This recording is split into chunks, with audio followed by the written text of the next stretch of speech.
All right. All righty. Hey, True Believers England team here with Amy Lester. Hi, everyone.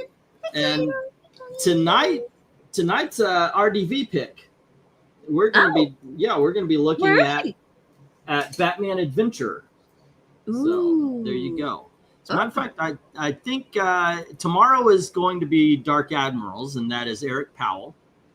And then on Friday, let me see if I can't find. I've got so many screens open on this thing here. Season 14. After that, we are on Friday is All-Star Squadron. Everybody likes All-Star Squadron. Mm-hmm. And then Sunday is Superman Adventures, and Tuesday is Red Sonja, and then Wednesday we're doing Charlton Horror Comics. Mm-hmm. And then after that would be Millie the Model, Wonder Woman, and then Lester's Favorites. Hey. I was going to do yours last, but now it's falling on a Tuesday. Otherwise, it would have fallen on a Wednesday, and it doesn't make sense to do your favorite covers on a day that you're not here. Can't hear. So, yeah, that kind of sounds like a Solomon Grundy. Yeah. Right, doesn't it? A little bit, yeah. So we're actually ending the month with a pick of my own because I realized I had an extra spot. If anybody wants to buy the spot, by all means, go on over to Ko-Fi, drop a $5 in the tip jar. You can pick a topic for this video or any of the other topics that I have up there. The link is in the description below. As a matter of fact, I might as well show off the page and the topics because we are stalling in hopes that everybody shows up. Tony, how many Barbie comics do you think there are? There's actually quite a few. Okay, there's more than you probably think. That's actually true. Yeah. Where are we here? Okay, let me stop sharing this and do this. You're the X-Men. Yeah, go on over to Ko-Fi. The link is in the description, and you can, for a $5 tip, you can request a video, comic book cover rankings, or a top 10, comic book origins, comic books were better, the costume and cosplayers, bad comic beatdowns. These are a little bit more just because of story length. So yeah, there's all sorts of stuff. So please, by all means, do that. And that would be awesome. And here's Eric Breen. So we stalled long enough to get at least one more person. Let's get this show on the road, I guess. Hey, Eric, how you doing? It couldn't be helped. Yeah. It couldn't be helped. Okay. You being here or you not being here on time? Me not being here on time. Okay. By the way, I thought if I have a little extra time tomorrow, and I may I found a video that I was going to do an EFAP to. For those of you who don't know, EFAP is, every frame of pause. We're going to go through it and we're going to pause. And this guy it's very interesting because it's one of the greatest comic book collections I've ever seen. And I think that respect should be shown to it. The guy's got a channel of only about 4 videos, and I thought Shelf Prawn might be fun to do. So there you go. Yes. That showed up in my feed today, by the way, Eric. I was like, oh my gosh, I haven't seen these videos. It wasn't the room tour and all that. It was the one where you were just showing off books. Well, it looks like 3 months are up and it's time to do another one of these. So it was like a comic book convention hall or something like that. So that's pretty much all I did was. Well, hey. Now you can have funny cat videos. Yeah. EFAP, I know, right? EFAP sounds way too dirty. Okay, let's get this show on the road here. We are late enough. I'm sure the others will pop in. This is a great topic, by the way, RDV. Thank you for purchasing this one. It is issue number 1. Amy, why don't you lead us off? Okay. All right, here. Well, let's see. We got the Batman Adventures, and we've got, I guess, all the cartoon comic books ended with adventures. Like, that's how you knew it was a cartoon. Yeah, because those Super Adventures, was it Justice League Adventures? Yeah. Mm-hmm. To switch it up, they went Adventures of. Yeah. Oh, that would work too. I mean, I feel like this is a pretty good. It's kind of interesting looking at it because it's a little like the penguin's a little skewed. Like it almost feels like the artist was. This is going to sound a little strange, but it kind of feels like he was drawing and he was either too close to a wall. His desk was too close to a wall, and his drawings when he's trying to do circles are skewing slightly to one side, or something like that. Usually when you see the angles and they just kind of like squish and go off at a particular angle, that's the way it's because you're trying to avoid something. But maybe that's just the model that they had for Penguin in the series, because these characters are a lot more stylized than like traditionally rendered, where if you were like drawing like Penguin like from an original comic series, he would be drawn and have kind of structural things. These are also slightly cartoon models, so he could have been built more out of primitives, and so the rules for him at a perspective might actually be angling the circles angling the circle shapes differently rather than rendering out what his like jawline or foreshortening for his chest or whatever would be for the angle you're trying to make. Or maybe they just didn't have the information on the model sheets, which happens a lot when you're doing certain stylizations. Alrighty. And now I have to commit almost a mortal sin. I have to interrupt you and say, so what's your score?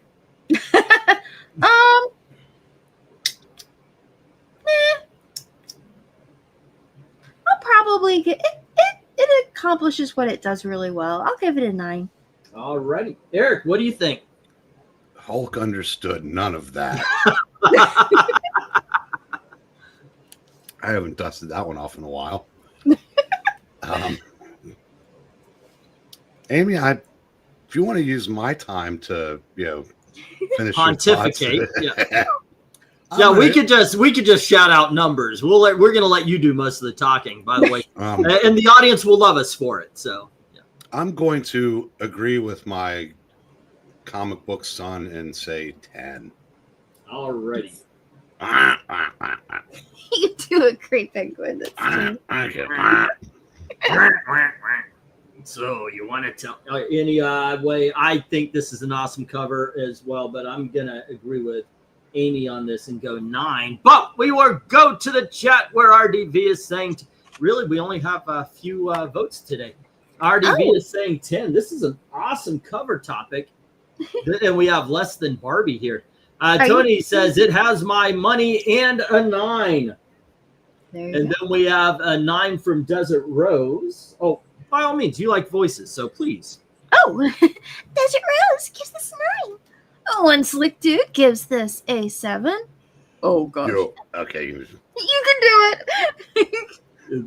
Yo, I give it a 9. There you go. Darth Kato gives it an 8. Ethereal Dragon says, which means, there you go.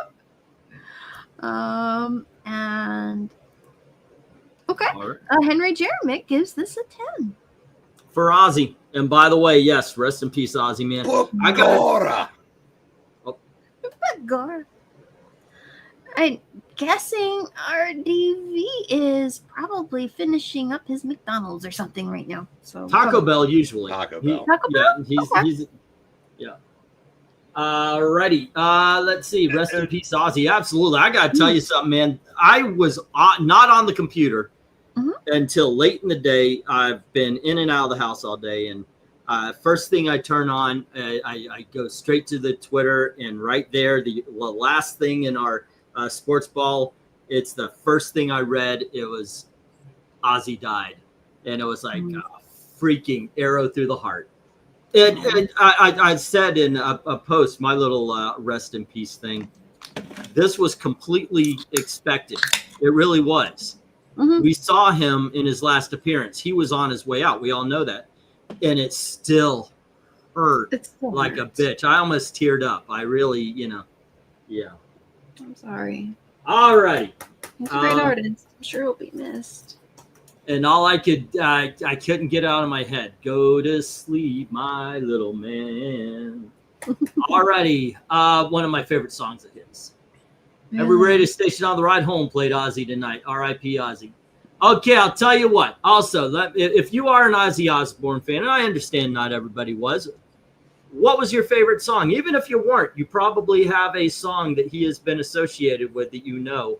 Let me know in the chat as I'm getting these numbers put together. We have 2 7s and 1 8, taking out 3 of those 5 10s, leaving 2 left. We have 4 9s, so there's 2 9s standing, and that's what we start off with.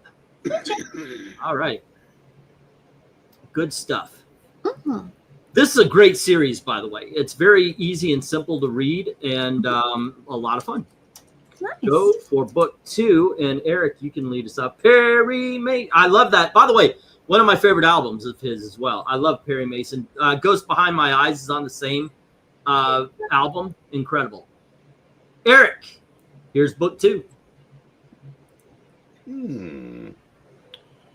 Flying high again. Mr. Crowley for me. Yeah, it's good stuff. Simple, effective, gets the job done. And now onto this cover. Okay. Ditto 10. All right. Amy, what do you think?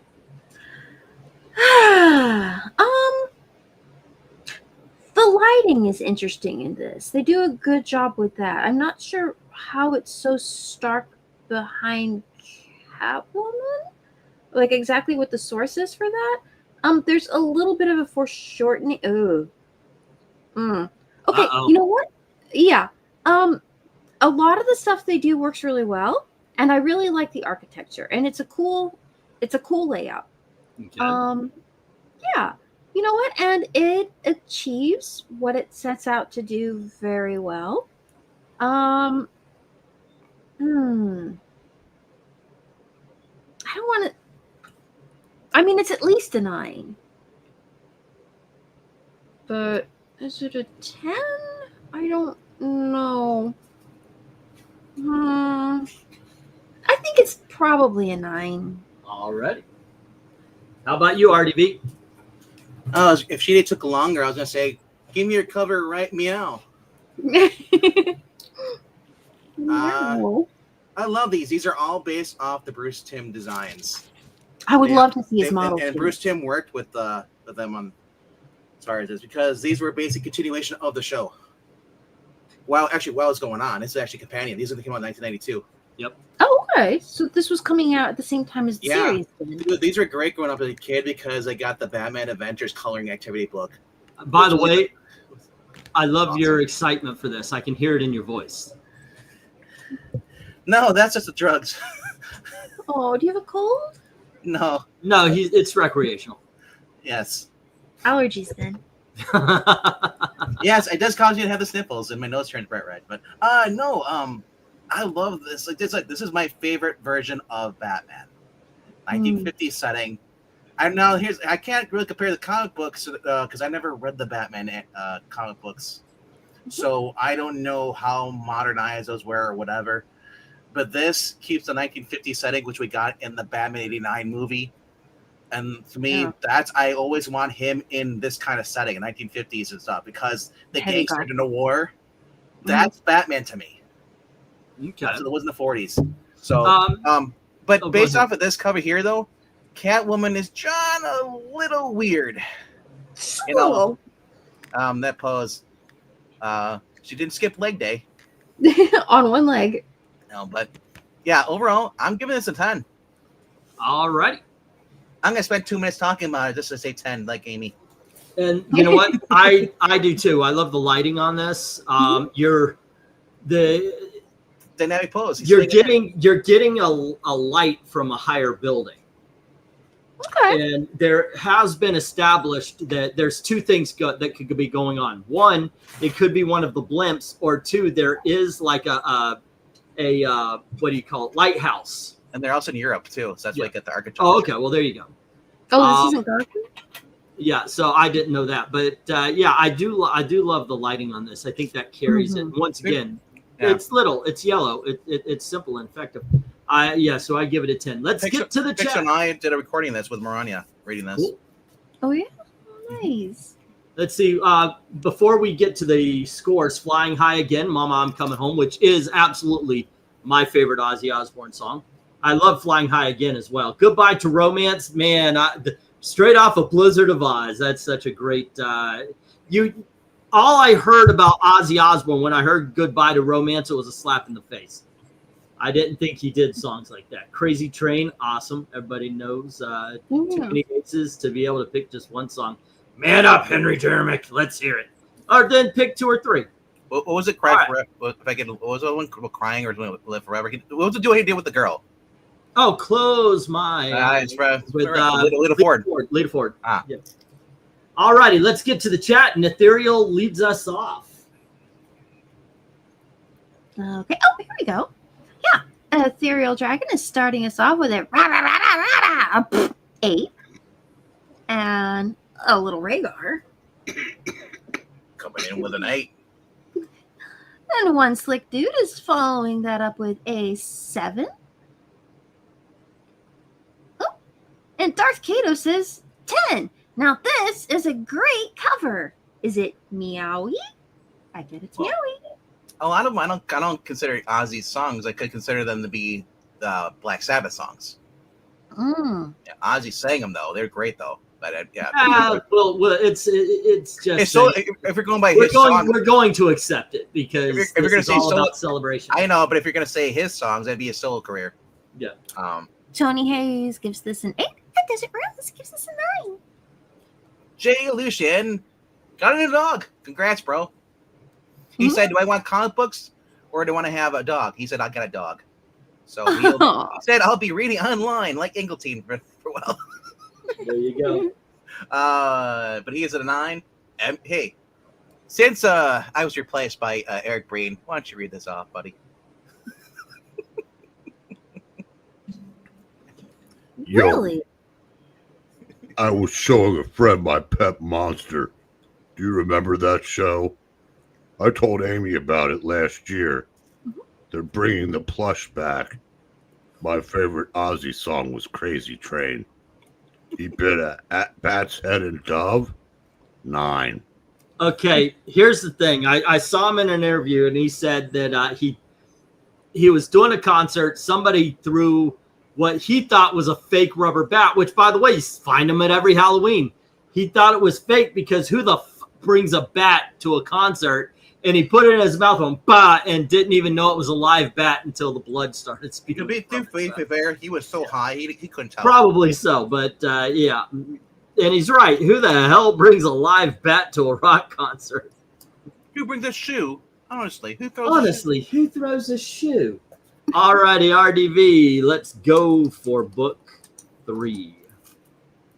Margarita gave this an 8. Harry Jeremy gave it a 7. And it is, let me read that off then. 2 7s and takes out 2 of the 10s, 4 8s, takes out the last 2 10s and 2 of the 4 9s. This is a 9. All right. You know, I kind of want a combination of "In a World" with "Yo, in a World" when he reads that page. All righty. Here's book 3, RDV.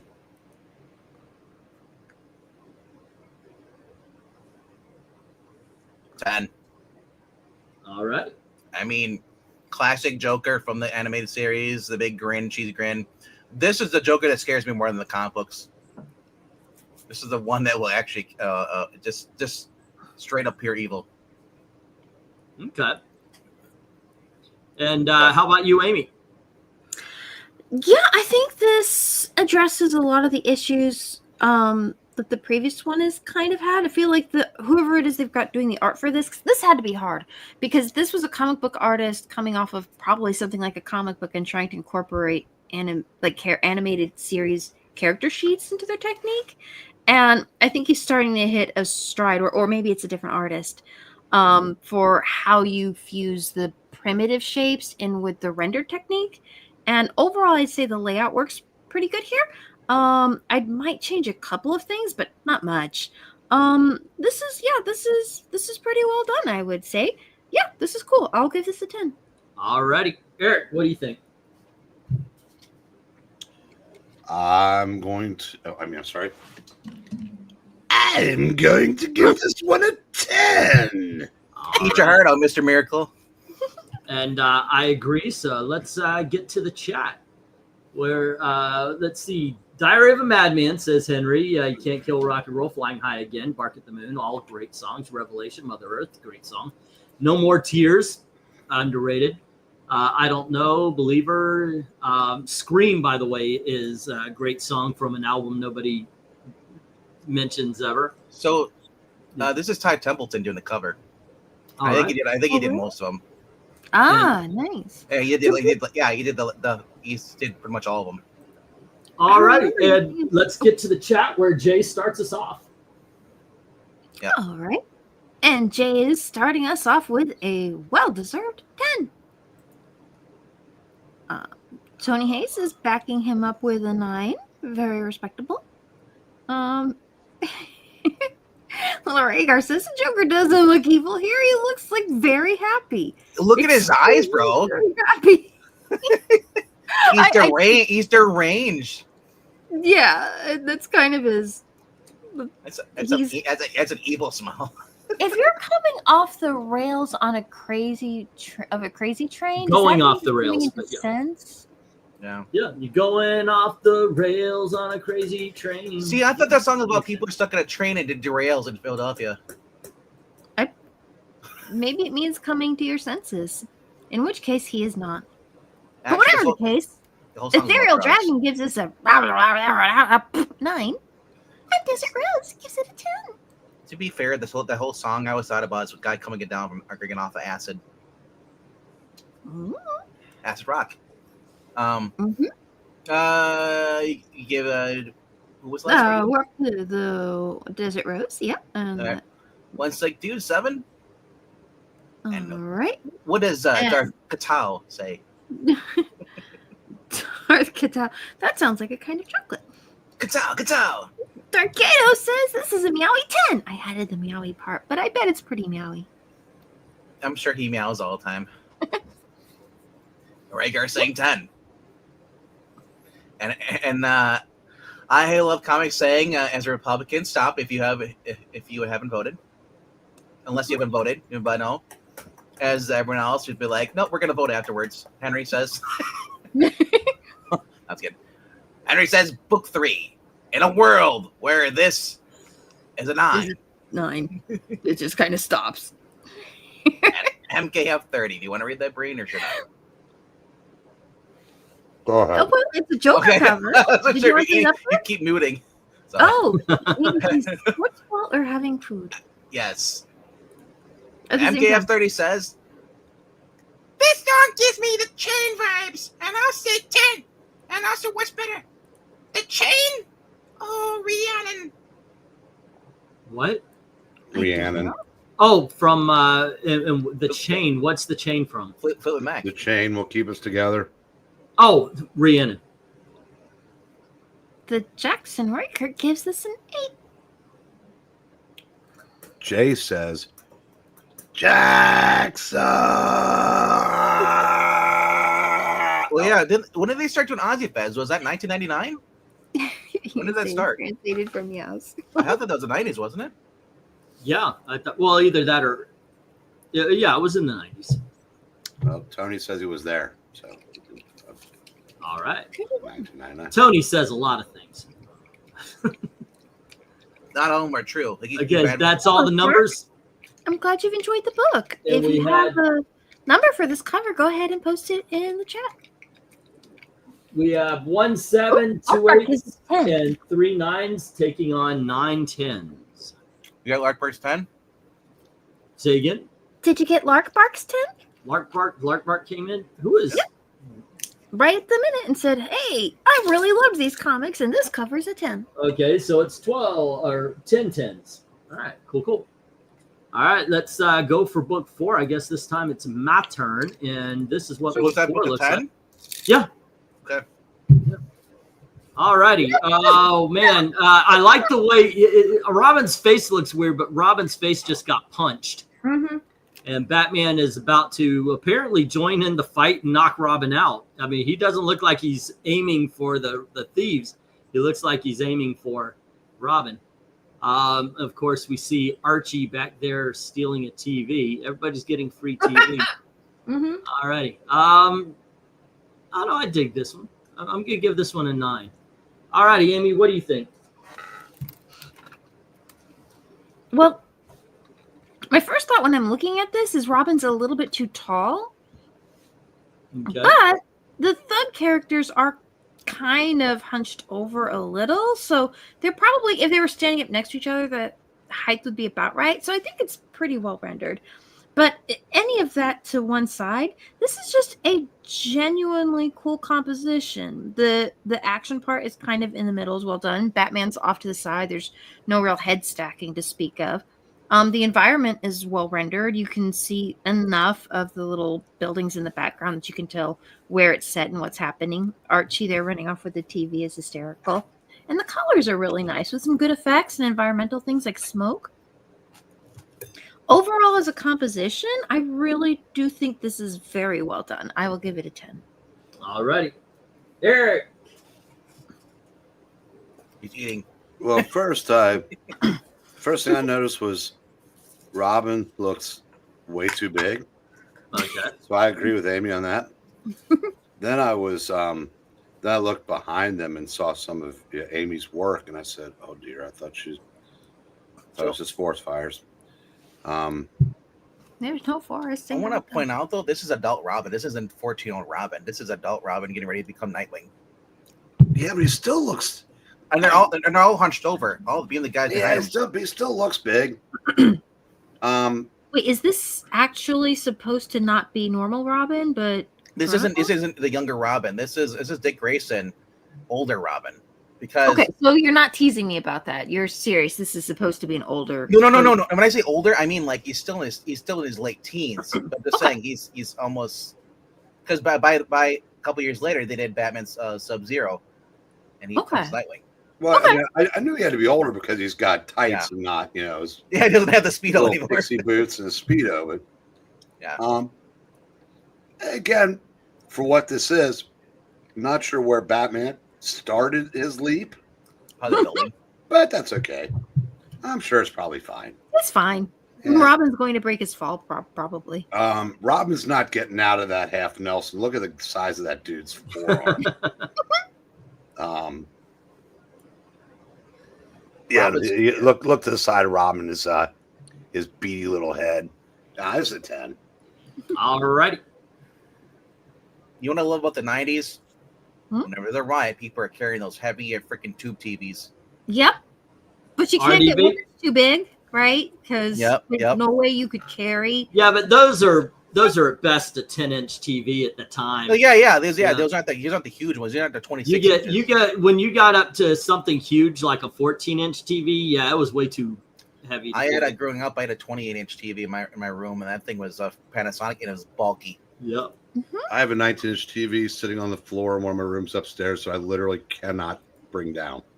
Yep. The first widescreen TV I had was it stood 6 feet tall, and it weighed more than I do now. So yeah. So just like Los Angeles, Gotham's on fire right now, and it looks like Batman's jumping. It almost looked like he jumped off that building behind him, whatever that land, whatever it is. Probably, yeah. TV, and he's gonna land. The only problem is that where Robin is in the half Nelson, his legs, and the other guy's got his leg behind him. So if Batman jumps down, Robin's gonna get snapped in half if they all land on top of him. But I love the diversity in the background. Everyone steals. White guy, the black guy, everyone's stealing. It's that's what they're saying. It's like we are the world. Let's go looting. I mean, in Gotham City, they don't. I love that's a little bit of the cartoons in the 90s. Yeah, it's great though. Would have been better though if Batman would have hung off the actual his logo or used it to smash somebody. But it's a 10 though because the thugs look like thugs. They're big brutes, But even the big brutes get taken down. Okay. It's our Bumblebee shirt. And with that, let's get to the chat. Oh right. Alrighty then. What do we got here? We got Jackson starting the Jackson and Ray Kirk. Starting off with a 7. Let's see. Ethereal Dragon's assaulting Kato. Like says he's petting him. But Jay Lucian agrees. Jay Lucian agrees with that 7, though. And our little Tasmanian devil, Ethereal Dragon, says, which means 7. You know, I thought about it because Tasmania is a real place. I just kept thinking Warner Brothers is making people live in Tasmania. That's how they all speak. But you know what? My elementary, I had to go. I was arguing, and I ended up having to go to the principal's office because I was arguing with my 2nd grade teacher that the Tasmanian devil is a real thing. It is. It's a real animal. And she just, oh no, it's a cartoon character, blah, blah, blah, blah. I said, no, it doesn't spin around and go blah. It walks on all 4s. There's a real thing called Tasmanian devil. And I know, like a large weasel. Yeah. And I got, I guess, worked up, and she sent me to the principal's office. And I called my mom. And the principal came down there and he's like, what the heck's wrong with you, woman? My mom did. Because they were like, yeah, and he's saying Tasmanian devil's a real thing. And she goes, it is. We had, in the 1970s and early 80s, buying encyclopedia sets was a thing. And right there in the tease, Tasmanian devil, thank you. And it didn't have a picture of the little spinning tornado? It wasn't a spinny thing. No. Did they have, back then, did they have a picture of a Karen under K? That would not be a thing. Yes. One Slick Dude gives this a 6, and Tony Hayes gives this an 8. Are you kidding me? Karens have been around since the beginning of time. They just changed the name. We just did not know what to call them. Which is, the few Karens that I have known in real life have all been very sweet women. I guess it's unfortunate. I'm just saying that it's unfortunate for that name, but that type of person has been around. Oh, sure. There have always been people who have tried to get a sense of security for themselves through power manipulation. You didn't know Tony Hayes, right? So, yes, Tony Hayes. Darth Karen. Sorry. Darth Kato gives this Amy only 7. Not really a fan of this Robin design, but it's not a bad cover, though. Meow. All right. Drager says 10, followed by Minnie Mouse. Desert Rose gives us an 8. Oh, I wonder what happened to Michael Mouse Taylor. Unnecessary roll call? Okay. All roll calls are He's not busy. Cyborg. Damn right. Cyborg. Starfire. Raven. There you go. He does such a good, that's a great Melissa. Was that Beast Melissa? Boy. Robin. And thanks, Jericho. Now the hornblower. I'm going to throw that in every time. Just Bumblebees. yeah. You can't exclude them or you'll be racist. Lark Bark says 8. Let's see. Arf, meow meow is. MK. There he is.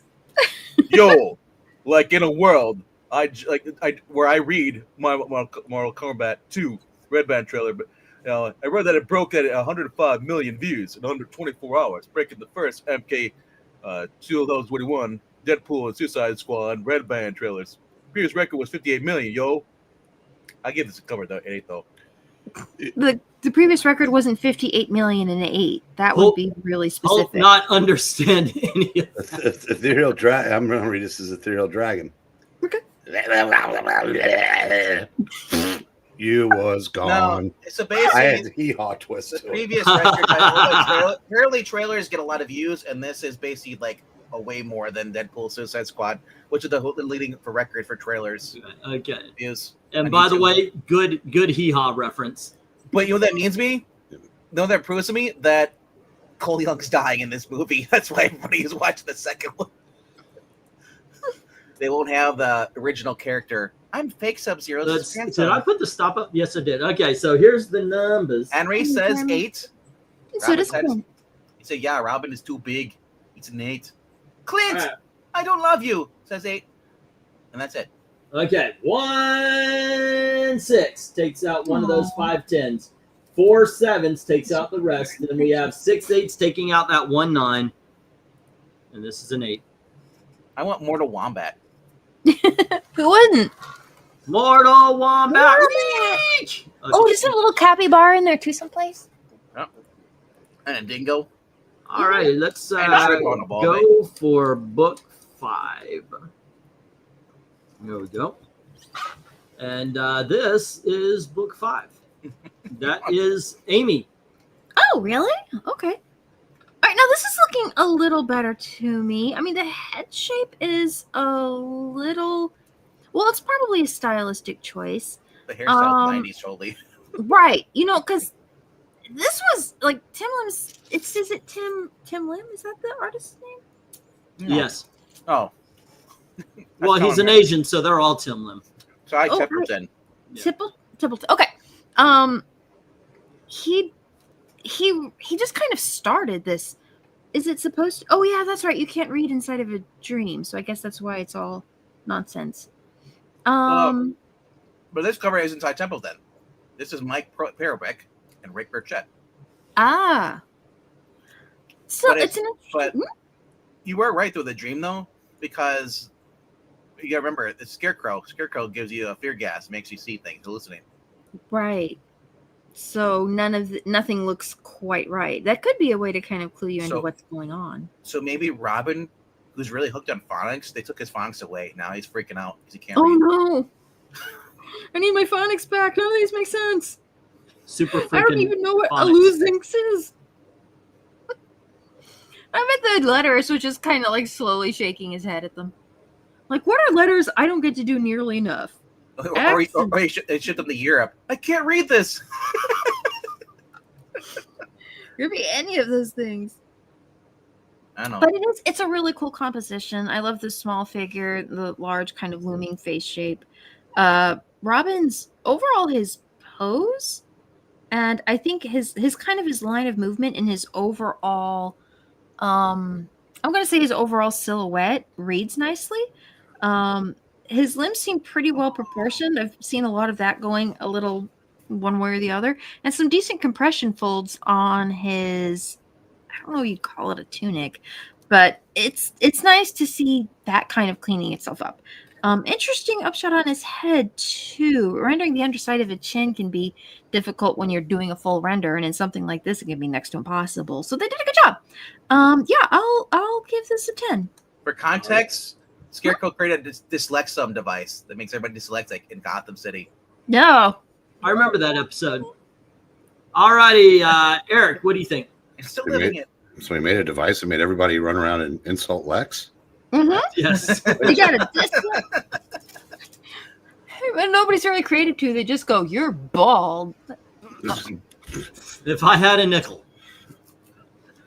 If I had $1, screw that. I've had $1. How much would you have there, Lex? Oh, actually, yeah, that seems to be a go-to. I actually I might actually be a rich man for this one. You're bald. No shit, Sherlock. That's not an insult. I'm a little confused. This book isn't called Robin Adventures. Mm-hmm. For all the Robin covers? Yeah, well, this whole thing is Batman and Robin Adventures, pretty much, which turned into that eventually. Yeah, it's just but I don't know that I can't decide whether or not that's problematic. Well, Batman's on the cover twice. Well, yeah. Okay. Is he running to the rescue? What's that? Is the little Batman there running to the rescue? The corner box? He's gonna jump on Scarecrow's hat and knock it over his eyes. Hey, it might work. The other one's just hiding. Yeah. He looks scared. Send Robin out. That's right. I'm gonna give this a wings 10. All right. RDB.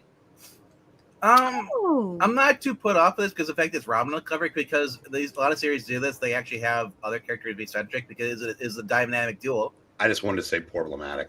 I know it is problematic, but I didn't have a problem with it. I just wanted to say it. Who gave us the gift of problematic stuff? Problem? I think that was, I don't know who originally said it, but no. It might have been Brady. Amy. I don't know. That might have been. I think it might have been Amy or Melissa. One of them All right. called it Porblum. Melissa's always said Porblum. Oh, then you go. All right. But honestly, this is a great cover. I like this. Is Hey Tim, what's up?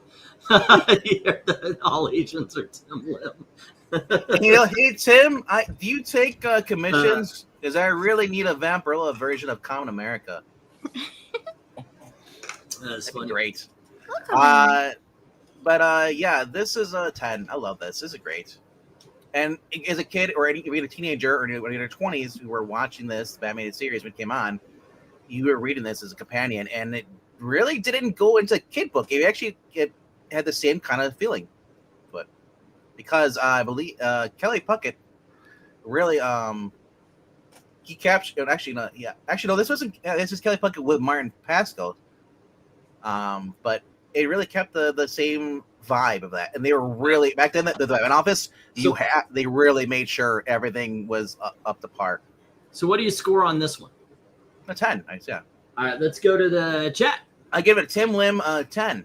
A Tim Lim 10. A And Lim 10. Clint- Well, that could be almost anyone.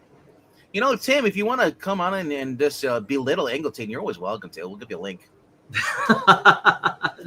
Wouldn't you rather be Tim Lim than Little Eglantine? Well, no, we'll give you a link, but we're not giving you Zelda. Right. Your best to you. All right. And Clint gives this a 7. I don't know what Mr. Lim gives this. Maybe he'll say later. The funny part, though, there's so many freaking Common America accounts on Twitter and YouTube. I'm like, are these parody or are these other people who are part of the Tim Lim group? So I never know which is Tim anymore because he keeps changing his freaking name. Darth Kados is 10. This is really cool, and Scarecrow is one of my favorite Batman villains. It is indeed Maui. Cool. All right. Let's see. Tony Hayes gives this a 10. How far did I go up? That goes far up. One Slick Dude gives this a 7. And Desert Rose says, it reminds me of a crazy sign at the Chicago Navy Pier. That is very specific and interesting and probably has more background in it than I can get into. I will give this a 10. All right. Lark Bark said he actually had this. Really? He picked it up at the Golden Apple on Melrose Avenue in Los Angeles. Oh, cool. So was it a good book then? I don't I didn't know. really like these. Well, if he gave it a 10, I guess so.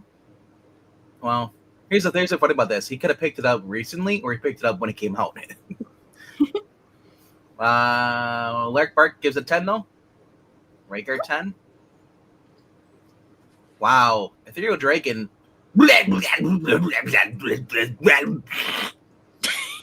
Translate to 4. I hate that freaking Scarecrow design. And Robin looks off. When does he look on? Exactly. Henry Jeremick is saying signs everywhere. A sign. Robin's face of Scarecrow looks strange. It's all right. I guess it's a 7. It's he did that on purpose. I know. Now I got that song in my head. Was- Thanks, Henry. Were you doing the Tesla version of the 5-man electrical band? I just know the Tesla version. Yeah. Yeah. Oh no, actually, I have heard the other one.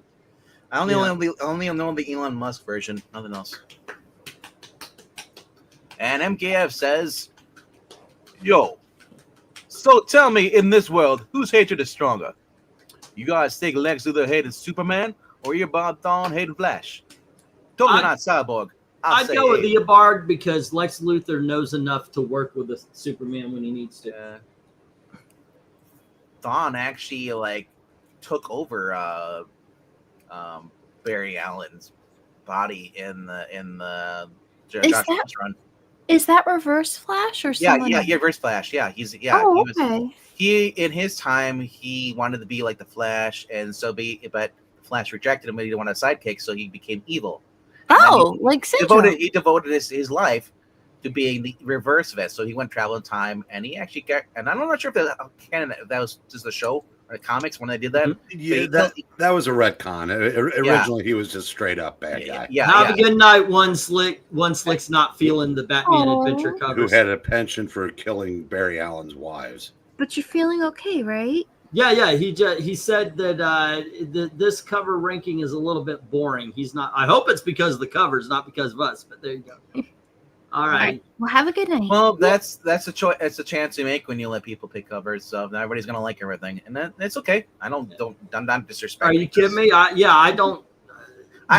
We can literally do anything, so everything is on. Hey man, I'm not like a guy who gets upset if you dislike Bone. All right, so here we have.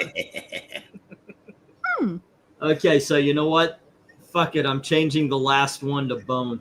Language. I had Batman Beyond, but the last episode of this month, unless somebody buys it out, is going to be Bone. Let's look into the future. In the future, hey everyone, Eglantine here by himself tonight. All right, so we have also the future, and we have 3 7s and 1 8 taking on 9 10s. This is another 10. Brayden, you ever seen that future? He won't be by himself. Well, he'll be with Gail and Ashley. I'm and sorry, Elizabeth. the covers are good, and the story he'll be offline awesome. He'll be offline because Vaquin won't give him enough money, or Dominic will give him enough money. If you guys don't recognize that Bone is a great story, that's on you. If you don't recognize it's got great art, that's on you. This guy's that's got a boner me. for Bone. All right, so let's go for book 6, and this time it is with Eric. Did we finish all the scores, Amy? Henry, I think we did this time. Okay. Henry, I agree with you, but you know what? They pushed the button. So, and once again, I've got to go with the Bone. All right, get on, everybody. I'm ending it right here. I'll before we get to that, I'll end the stream. Regards that he's changing the channel that I love Bone. Actually, it's supposed to be Dominic. Alrighty, so already. Oh, I didn't even change the cover. Here you go, book 6. If anything, we said that last night with Dominic how much he spends it. It's Dominic Love Comics. Eric, oh my gosh, God bless him. We're gonna keep our electricity and our internet because he bought 2 short boxes. So next year, Dominic's gonna start an auction channel. I know, right? The man's got enough books. I'll tell you that much. Who's me starting off, or Eric? I mean, he doesn't have enough. He needs more. Who's starting us off? You. Okay. It's very cartoony, very Batman. I'm still gonna give it a 10. All righty then. And Eric? You know, really about the only thing I can say about this cover is, well, at least it's not Bone. You don't know shit about Bone. Don't start talking like you do. You know you never read that book. You don't know that. I do. You told me. Look, it's a Jeff Smith classic about a little weird looking thing that looks like a cross between Tweety Bird and a light bulb. Oh my gosh! If you said Shmoo, I would. You tell me where I'm wrong there. It's more like a Shmoo than it is Tweety Bird. What's a Shmoo? You know what a Shmoo is. You're old enough. Really? You don't remember Shmoo? Anyway, what do you think about the cover, Eric? Well, the cover's at 10. Oh, okay. Why not? This is another murder mystery. Somebody's bumped off. Did someone kill Bone? No. This might be another version where we do where your brother kills you. Read this. Okay. I get croaked off a lot. But you know, Eric, I'm surprised you didn't say the looming towering building high over the area. You know. How about you, Amy? What do you think about this one? I think this is really interesting. I don't know. I don't recognize this character in the background. He's not supposed to be. It's Bone. It's Bone. It's Eglantine. That would be interesting. But I mean, when we read a lot of the earlier Batman books, and we've been reading like The World's Finest, and I get the idea that a lot of those early books were just a lot of the stories were like mobsters and crime related things that didn't have very distinct characters. So the idea of just having like the dude who was like the gangster dude that was always replaced in another episode with another gangster dude. Yep. It works. So I'm kind of getting that about it now. So it's kind of like, okay, this guy is either a crooked police detective or some kind of mobster, but you can't tell if he's got a cigar. Context: Bruce Wayne's accused of murder. and then Oh, I'm better really? around trying to solve who the murderer is. Oh, okay. So then this is a police officer? We don't know who this is. This could be the guy who owned the mansion. We don't know. It's a murder mystery. It's like Clue. Or the yacht. But it's got a good the low camera angle on this is rendered well with the simple silhouette of Batman's figure. The doors, the way they kind of curve towards him and the shape that they make are very interesting. The panels are well rendered within it. And the character is looming, but still he's looming and mysterious, but still has some interesting the small effects of handling the gun in one hand is good, and that kind of creepy hand shape is done pretty well too, especially given the overall style. I like the composition. I think it's well rendered. I would give this a 10. All righty. And Eric. I guess. Say again. Well, since I've already I know. I've got everybody. I looked and I've got everybody. Did you know that Pat Boone and Ozzy Osbourne were next door neighbors for a couple years? Yeah. Did you know that Pat Boone did a heavy metal album where he covered Ozzy Osbourne? Yeah. Did you know that Ozzy Osbourne dressed up as Pat Boone? It is one of the funniest. And Pat Boone was upset because of the fact that he was in his closet. All righty, let's go to the chat. Let's see. All right, we got to leave the panel, Brain. We're going to the chat. Well, it looks like Clint's starting us off with a 9, and the Jackson Roy Kirk agrees with that. He says that Clint also says that E-Bone is great. Oh, that is true, by the way. Let's see. Henry Jeremick has a request for the Irish cop here. I'm guessing he doesn't mean mine. We don't know. Book Gora, number 6. It's got some bloody problems. It's a 7. I still love how everything's distorted. The door stuff, like he's trapped in a nightmare. Mm-hmm. It's kind of similar thematically to the previous book with Robin. The only thing I would have done with this cover, change it to Hugo Strange above him. Very cool. Yeah, but if it's a gangster in the story, I mean, if Hugo, this would be a great Hugo. I'm saying, you're right. It would be a great Hugo Strange cover. Yeah. But the shading on this cover is really what does it with the bad guy. There. Whenever a bad guy kicks open the door, and it kind of like distorts and it's wibbly obvious, it's kind of cool. Or we kicked the door open and it opened into something else. When we get to Darth Cato. Darth Cato says 10. Yeah, enough said. Rhaegar, a man of few words, says, "This is a 10. I love it. It's great. It's the best book ever. It's better than Bone. Definitely a great book. 10. That was very many few words. Desert Rose gives us a 10 as well. Oh. The first appearance of Gangster Dude goes for a stupid amount of money." Says Jackson. First appearance of Gangster Dude. The Golden Age ones, the gangster guys, those the world's finest go for a lot of money. Do they? Yeah. Oh yeah, they're from the 40s. Oh, okay. Those books we were reading, World's Finest, were 1941. Wow, really? And that was during World War II. So I mean, if they're even in somewhat good condition, they're worth money, a lot of money. All right, and then we got my favorite guy right here, Mario Kart Fan 30.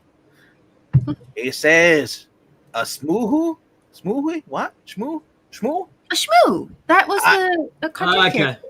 I've heard of a schmo, but never a schmo. A schmoho. What?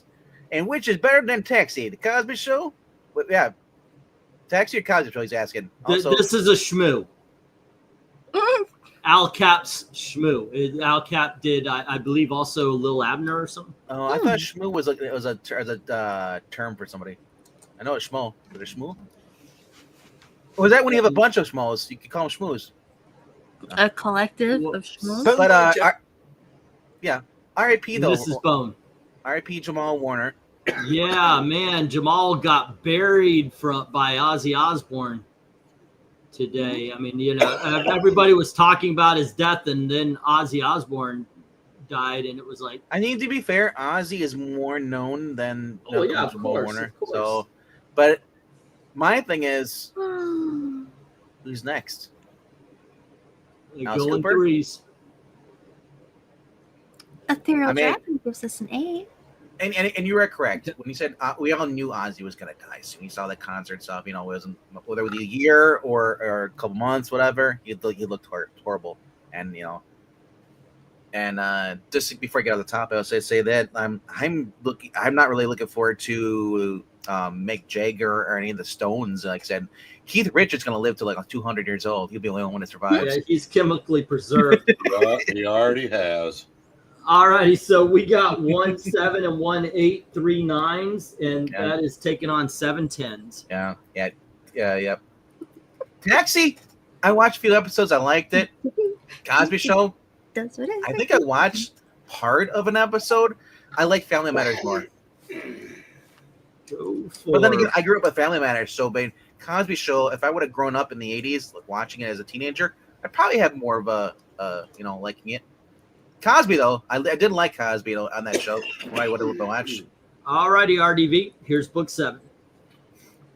This guy I recognize. The True Killer Croc. Mm-hmm. It's the only Croc that I grew up while watching, and honestly, I don't care what Zach says. This is my Killer Croc. It'll always be this guy. He's a sideshow freak, guy. He basically, turned into an alligator and then took up a life of crime. As you do. But I love this. He's got him. This reminds you. Ready to Rumble. David Arquette, and he's Okay. He's in the cover art. Yeah. But it's a 10. I love this. This is great. All righty. No. A load of croc is what you look down in Florida, and you. And then I'm not talking about the alligators and all there. I'm talking How about you, Amy? People. Yeah, this is really well done. It's a pretty simple pose, but I love the full paneledness of it. It's so easy to lose kind of a sense of where the characters are or what your poses are when you're kind of drawing past the edge of things. But this artist is really good. He kept everything under control. Man, even the little compression there where his hand's against Batman's face, kind of pushing his cheek up a little against his mouth. It's a very good drawing. I'll give this a 10. Last cover was Rick Burchett by itself. Now it's Rick Burchett again, but he's got Mike Perro back. Okay, so Eric. Yeah, so last book was actually Loading the Inker. Now What do you think? Interior artist. Well, I think I, appreciate that the Cosby Show saved my favorite sitcom of all time from being Night Court. No. Which one? No, Cheers. It was Cheers. Oh, yeah, that's right. That was also Thursday. Yeah, it lasted because somebody at NBC loved it enough to keep it despite the low ratings. Then Cosby came along and did the rising tide, all boats thing. I don't dislike Cosby. As I said, I've only watched like half an episode. It's that comparing that and Taxi is not. That's tough because I've seen more Taxi. Two very different. Yeah. Taxi was reruns in the 90s. I used to watch it. Taxi was definitely a great comedy. I mean, unforgettable characters like Andy Kaufman. But this is a comic book. What do you think? That was a comic show. What do you think of the cover there, Eric? I don't know that 10. All right. All righty, I'm giving this one an 8. It's good, but it's not great. Let's go to the chat.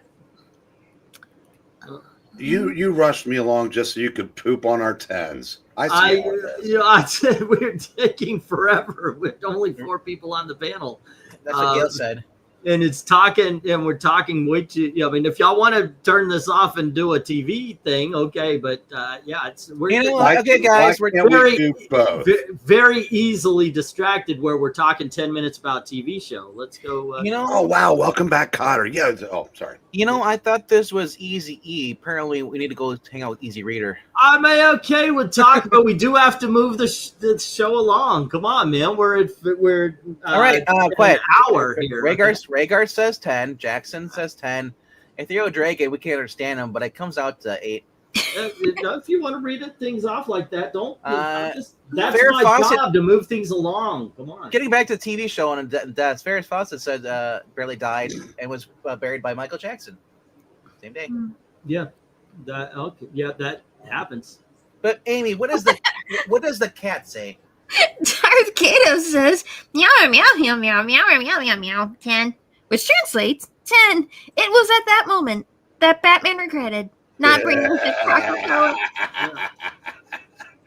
Have you noticed that there hasn't been time for the musical? Thank you very much. His pixel's not here. Actually, they've been thanking us all night. Desert Rose the same. I'm going to say a 10. Okay. He really, really doesn't like it. But we're still waiting on scores, though. See, we are caught up. So, Alrighty. Must be a 10. ooh, the Invisible Man. Are you talking about which one now? Are you talking about the old school? Are you talking about the 2000s one? TV show? Yep, there's Invisible Man TV show. I don't even remember that. There was I know there's movies in the 60s and 50s. All right. Two 8s, 8 10s. We're gonna put this in the 10 column. All right. This is one series where everybody knows exactly what the last issue we're going to do is. Everybody knows. And you're replacing it with Bone. No, not on this. Oh, no, you're replacing an entire show with Bone. Yeah. That's right. Yeah, unless somebody buys the last. I'm gonna take. We're gonna do. Now I know. I had to look, but now I know. Before I didn't know. There you go. MK says 9 on this one, which doesn't change the score or the grade. What does a yellow light means? It means that if you can buy these for $5. The hell? What the hell just happened? I don't know. Okay. No, you hit the wrong thing. That's why. Okay. Here we go. It also Go means for not lot. We're going for book 8, which is mine. So let's see what it means. Hey, Trusty's not here to do this, but Breen, what does the yellow light mean? Well, no, you have to go. You have to say slow down. Slow down. What does a yellow light mean? All righty, book 8. Oh, that's boring. Oh wow. Oh. I like the big shadow on the wall in the back there, but the light in their positioning don't match up like that. It wouldn't. The shadow is flat, but the light is coming from the side, and she's making 2 shadows. Actually, both of them are. But yeah, this is a 6. This is a 6. What do you think, Amy? The mystery is who is this guy, and you find out who he is. Yeah. Because the background, look at how he is, the design of it. Well, Mystery Maze be selling this book. To me, the cover isn't. Amy, what do you think? I think this is fantastic. The silhouette and the pose of the woman standing behind this kind of large brooding figure here, and just how ridiculously squared he is. Like the contrast of like her slight contours and just his overall broad structure, and the way that's repeated kind of in his face shape, and how closed everything in him really is. It's a really interesting design choice, even down to the little flower he has in his lapel. It kind of makes you go, what's going on here? Batman's got a great line of action here that's really simple, and doing a crumpled pose is difficult when you render the heck out of something. And this is brilliantly done with so few lines. You can really get the depth of where his shoulders are. And I mean, he didn't even have much to do with his front shoulder and his bicep and tricep and going into his forearm, and you can still read that arc. It's almost staggering how well done this is. But in a really minimalistic kind of way. It's kind of a cross between rendering and graphic art, and this artist just brings those together in a really interesting way, where I think the series at the beginning was having a little bit of a hard time finding out what that was, because it was new. Like the Batman Adventure series, this was like the first series that really had that look. I mean, everybody knows it now, but this was like, it was really trying to figure out something that just hadn't been around yet. And it's starting to hit its pace here. And this is interesting because the silhouette in the background, when you first look at the shadow for the large figure, it kind of looks right, but then you look at it again and you're like, wait a minute, something's not quite right here. Look at the girl's arms. Mm-hmm. Stuck. She's stuck. Yeah, and so I think a lot of those kind of So it's repeat Clayface. interesting. Yes, it's Clayface is what it's saying. You can tell by looking at it something's not right. Design, and even the shape of her mouth shape where she's stuck in the second one seems to be suggesting what's happening here. It's a very, very cool piece. And I do like the colors. Even the use of this blue green for the jacket when there's so much orange around everywhere else is kind of an interesting choice. All right, so what is the score? Oh, this is a 10 for my way of looking at it. It's such an interesting piece. Well, you convinced me. I raised my scores 3 spots up. Well, you can look at the. So, let's just say, look at the silhouette where the head is, and yeah. Mm-hmm. Yep. What do you think about this? What is it good for? Well, I think. See, I look at this a little differently. It Here we reminds go. me of a story. Mm-hmm. Now, as Batman's going to guess the last time he mouths off to Steve Rogers.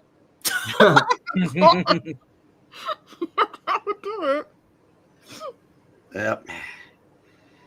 Gosh, I wish I had some 10. All right. RDB.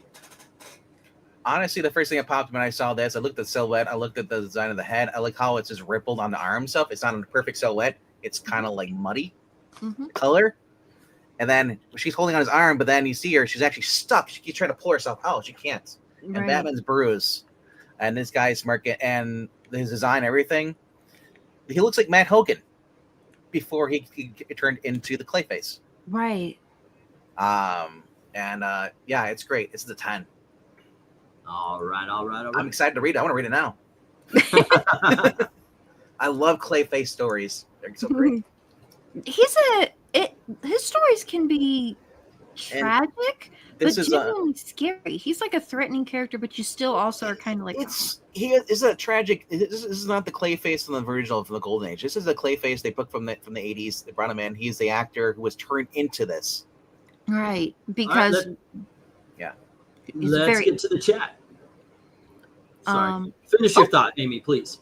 Oh no, it's just interesting. I remember in the Clayface thing, he was kind of tragic because it was sort of that corporate thing doing like, science and stuff like that. And like, okay, if they were being irresponsible and now they're just going to pull the plug on things. And there was a lot of that kind of messaging, but it did bring a degree of tragedy and realism to what the characters were doing, because ultimately they were fighting against an indifferent system that Batman was trying to uphold. And that was a major conflict for the series, because the villains, what they were doing wasn't what they were doing was wrong, but society wasn't helping them do what was right. And I guess that's kind of that was the tragedy of those stories. You wanted to see them resolved somehow. You wanted to see the world made better.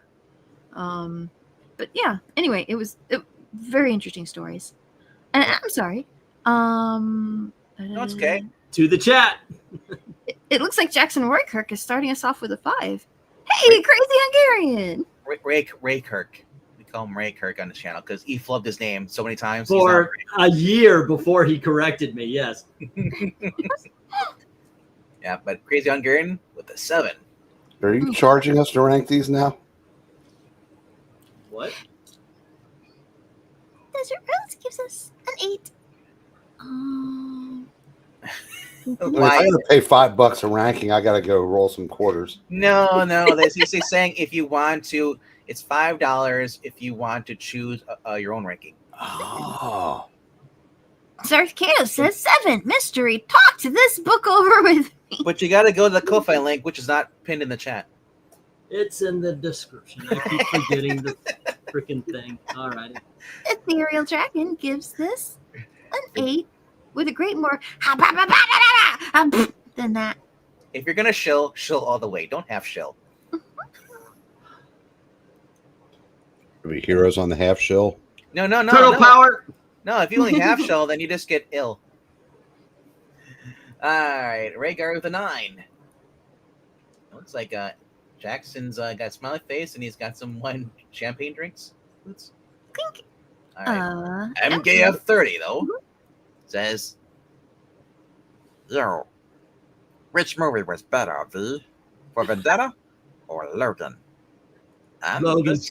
This cover looks weird. I'll say 7. That's the closest I can get to his Null impersonation of Turtles. He's really good. That's kind of like a slightly pitched up version of his voice, but you've got the cadence right for it. That's cool. He tries to read it as Jeremy Irons, and that's not near Jeremy Irons whatsoever. Well, whatever helps you keep your vocal inflections kind of straight in your head, right? Because when you're trying to pull up a voice in a hurry, you can be like, oh, jeez. Ezra's Raker? John's Zenthos. Yes. Not the fresh maker. Henry Jermick. Oh, did you write Henry? Yeah. Oh. Right here. Henry Jeremic, book number 9. Literally, whatever. It's 6. Good job, me. Good job. You get the next one. Alrighty then. I'm not seeing a score, but I'll just say, okay. Well, if the first part of the Longbox says, I must say the cover design is quite captivating with a unique blend of colors and typography? Topography. Yeah. Topography. That immediately grabs my attention. Without a question, it is a title. And Desert Rose says, my feet is $20 per book. Wow. You have a book of feet? She's got a feet book. No. Or fee $20 per book. Is $20 a book, but I'm not sure. Fee. Okay, I thought she was hawking her feet off on OnlyFeet. Don't hawk them off. You won't be able to walk. Don't keep them. Yep. But that is the last score, though. Alrighty. Yeah. Let's see. 1 5 3 7. Yeah. What if Rob Liefeld had a foot fetish? How would he reconcile that? This is 7. Well, he would just draw the feet, nothing else. He can't draw feet.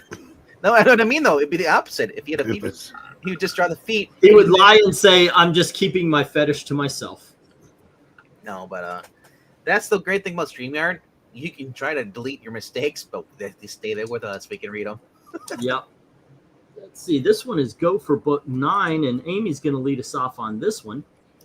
Alrighty. And it's worse when you're typing on a phone and your freaking fingers are bigger than the keystrokes. Oh my gosh, this is so cool.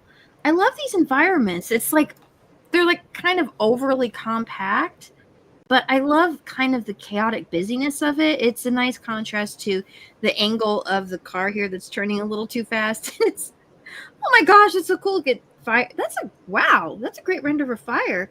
And it just kind of goes right past Batman's arm, and he's turning against the angle of the car. And there's the driver there who's like, like white knuckle turning that around the corner. And these awesome little ink here where it's kind of like a white, what is it, like a negative scratch to say where the headlights are. And even the lamppost back here. This is so cool. And I love that the characters here, they have kind of a Rin Tin Tin vibe, which totally works with something that's in kind of a 40s style. Yeah. Oh, did she? Give me one moment, please. Okay. Yeah, I was about to say she seems to be. So trivia about this book is actually one of the gangsters in Rupert Thorne's mansion is reading an Orion comic book. But this is years before Orion got his own comic book in the DC universe. Okay. So that's kind of cool. But this is a Rupert Thorne story, which I missed from the Batman series stuff. I don't think Rupert Thorne's ever going to be used again. This is making me want to watch the series again, tell you the truth. Dude, the series is great. Yeah. I love that. Yeah, everybody loves the T. Isn't it Tubi, maybe? Can you catch some of those there? HBO Max has has all the DC stuff. Yeah. Oh, also, okay. but actually, Tubi does. Is it Tubi? I think Tubi does right now have a lot of DC stuff. YouTube free. They have a free movie thing, and right now they have a lot of the DC stuff as well. You know what I always say when I'm trying to figure out if it's on there, and I get to be or not to be. That's the question. I feel like everything's on Tubi. It's kind of crazy. The man's got dad jokes. There you All go. righty, let's. Where are we? Well, his dad's not using them. All right. What did you score this, Amy? Oh, this is a 10 all day long. Okay. RDV, Eric, what do you think? Speaking of dad jokes, did you see that thing that Frugal posted today that he had a chance to play a show with Ozzy and chickened out? Have you ever heard that story? Frugal? Yeah. Had a chance to play with Ozzy and he chickened out? Yeah. Yikes. I want to hear that story. He's got to come right? on and tell that story. I know. There is a... Come on, Frugal. You got to finish the story. That's right. Yeah, you've been out for 9 months with a torn pec. Now, come on, finish your story. You can't just lead with that and go home. I love this cover, although that is an awfully small car. Batman's arms are literally straight ahead of his shoulders, and they're taking up the entire. Yeah, it's Maybe. Probably European. It's well, probably. it's It's like probably. Well, you think it might be a Yaris? I would say it's smaller than a Yugo. Yes, But that's neither here nor there. Now let's talk about TV for a bit. 10. Right. All righty. I love this dynamic angle though. Obviously he's chasing after the bad guys. He jumps on. They're swerving, trying to hit him. But it's also the city. The city. It's an angle because Dynamic angle. It's true. Yeah. It's damn. so actually this whole cover is actually from Batman's perspective. You look at it because he's about to get swerved off. He's trying to hang on. Whose car? Yeah. Swerve's car. No. This is great. This is also the cover. The ZOWIE is also Mike Herbeck, Rick Burchett, and Todd Klein joined. Doing the coloring. Yeah. I went Batman Adventures original art. Wonder how much that goes for now. Oof, yeah. Do you think it's the like animation cells rather than comic? Yeah, for the series. Yeah, the Batman Adventures. Okay. I want to win. What do you score this, RDV? I'm giving this a freaking 10. This is Batman 10. Dude, this is awesome. So this is what everybody says, like, oh, I don't like post covers. This is Batman hanging out for his freaking dear life while the car's swerving. it's not a pose. Yeah. No, you can hear in your mind, your imagination, you can hear the squeal of the tires, the guy firing the bullet, Batman grinning. Okay, so you mentioned this is from Batman's perspective, and we know that this is a 1940s aesthetic. What I'm seeing here is in, like, if you ever watch a 1940s movie where they're driving down the road, you see the movie behind them. The projector. And anytime they turn, everybody leans a little bit. Yeah. That's what it looks like to me. I love this. This is a 10. Let's go to the chat. Because cars back then were freaking heavy, they flip over. Whee. And Crazy Hungarian starts us off. Mm-hmm. He agrees with that 10. Ethereal Dragon is not so impressed. He gives us a blah blah blah blah blah blah blah a 9. Kato said that's Liefeld's version of hell, just drawing feet. And he also says meow meow meow meow meow meow meow meow meow 10, which is actually there is no direct translation into the English language. It's that enthusiastic. It's like Coco when she sees the wires. Meow. Just that euphoria and the nah, nah, nah. And Desert Rose gives us a 10 as well. Rhaegar says 10 exclamation mark. Ooh, that's MKF 30 comes in with a, well, I want to know who's better, The Cure or Nirvana? Nirvana. Y'all thought that was going to stick me because I don't care particularly for either band, but at least Nirvana has some songs I like.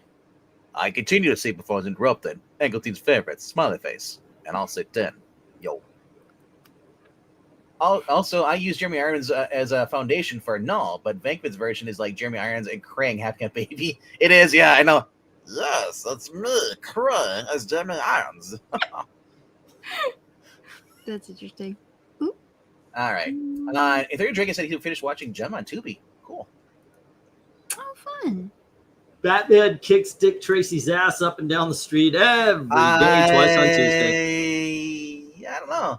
He does. Nah. Dick Tracy is a 1940s brawler. He doesn't know about the martial arts. If you take Mad Cave's Dick Tracy, it'd be a challenge. Hey, speaking of, what happened to Dick Tracy? We haven't been one in 2 months. By the way, 1829's taking on 810s. He was on hiatus for a bit. Okay. Oh, we haven't read all these yet because Henry, Starfire has to read Henry's. Oh, go on ahead. Sorry. Henry Jeremy says book Number 9, why doesn't the guy in the car just shoot the Batman's hands? It must be in the script. It is the 8. Jackson on the red cards would like to phone in and say that this is a 9. All right. Okay, let's see. 1 8 2 9s, 8 10s. You know what this reminds you of? You ever seen that short that Puppet he did where he's driving the car? Oh yeah. That, by the way, that was a request by me, because he was saying I'm a road again, and then I said, can you do a favor? When my children were children, whenever I would turn, I would go Kia left, Kia right. That way they would kind of slide. They loved it. When the cops weren't looking, Kia left, Kia right. So he actually recorded one where he's like, Kia left. It's funny you say that. That was my childhood when we hit the ice patch ice. Yeah, mine was controlled. All right, mine was controlled too. Controlled screaming and breathing. All righty, Eric. Here is book 10. All righty. And it looks a little bit like, oh shit, what happened? Oh, I put 2 of them up here. Okay, here's book 10. You know, that's kind of what I was just saying. We need to get a swear jar for E. Every time he swears, he's gonna drop $1 in the till. I was gonna say, kind of reminds me of when we'd be driving back where I used to live, and we'd go off the bridge and it'd be like, ah, that's not splash. Mary Jo. No, you're saying Doyle rules. Doyle rules. I knew you were almost going to get that. Yep. It was even better because actually, I was in that state until the year before that happened. But anyway, back to the comic. Let's see. Riddler's asking for a shoulder massage, and there's Batman waiting to comply. If you know what, we're just gonna go in the database. We're just gonna have you just give your synopsis, what's going on the cover, and then people can just when they look it up. Batman gives the Riddler a massage. What? It looks like maybe he's trying to get to the amulet before Riddler does, but that would have to be surprising. Or maybe he's going to steal his bowler. You just see Batman standing dramatically with ears and a bowler hat. So this is actually the Riddler's last story. He's basically depressed that Batman always defeats him, so his henchmen convince him to perform one last heist as a Riddler. Well, really, and he actually succeeds. Wow! Well, good for him. His Batman was too busy with Mastermind. Was he giving him his shoulder massage? That actually what happened? Mr. Nice? Yeah. All righty, RDB. Yeah, it's the great. I love this. His arms a little big though. It looks, but really, this is how Batman. He stands up behind people. He just freaks the crap out of you because he's like, and then he's just. I love this. It's like, and I love and almost. When I first saw the logo top, I'm like, oh, it's in a photo. Did the Riddler not hear him yeet the guy behind him? No, apparently not. Well, that's how he is when he finds that limited edition of Bone comic book. He ignores everything else says. All of the Bone was. I just thought maybe he ate an onion. Ooh, yeah, that would be. But yeah, it is a little wonky because Batman's really wide, but then again, it's his cape too. So I'm gonna go 8 with this. Alrighty, Amy. Yeah, like every issue you can win art. I mean, I can see where you can be like Batman's rendering here is a little wonky, but they had an idea of what they wanted to go after, which was the idea of Batman looming over Riddler to catch this thing. But then he also wanted to have the goons here kind of framed under his cape, and that wouldn't work unless you change the angle dramatically. So yeah, they kind of cheat a little bit to get all the information they wanted in this cover, so some of the angles are a bit off. That said, it's got such a graphic art flair to it. I can still respect the choices that they made. They're not perfectly rendered, but I think they still kind of work in a way. I still like this. Nice, and I think the use of colors really sells this too. The golds and the kind of medium purples to push the art elements kind of into the background, and then some of those repeated in the Riddler and kind of the thugs in the foreground. It's a very cool piece. I'd still give it a 10. All right. Rick Taylor has been doing all the coloring for this. I wonder if he's actually doing the coloring for the titles. Really? Covers. He does some cool stuff. He really does. I'm gonna go 9. Let's go to the chat. So, right. We got a 9 for the Jackson the Ray Kirks. Then Ethereal Dragon's pointing out the problems with Gem. Basically, let a lot of unresolved plot points. And I honestly, I hate when cartoons do that and then they get canceled. And then you're like, you're wondering 30 years later, where's her mom? Where's Pizzazz? Where's Dancer's missing mom? Or the what was it? King Arthur Knights of Justice, the one that we're getting some more cool stuff from. At least when Joe Corallo has been doing those. Yeah, you want to see people resolve their issues. Yep. But resolving our issues, we better get going. Draken says. He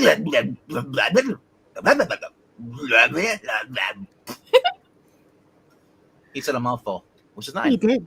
Which means 9. All right. Desert Rose gives this a 9 as well.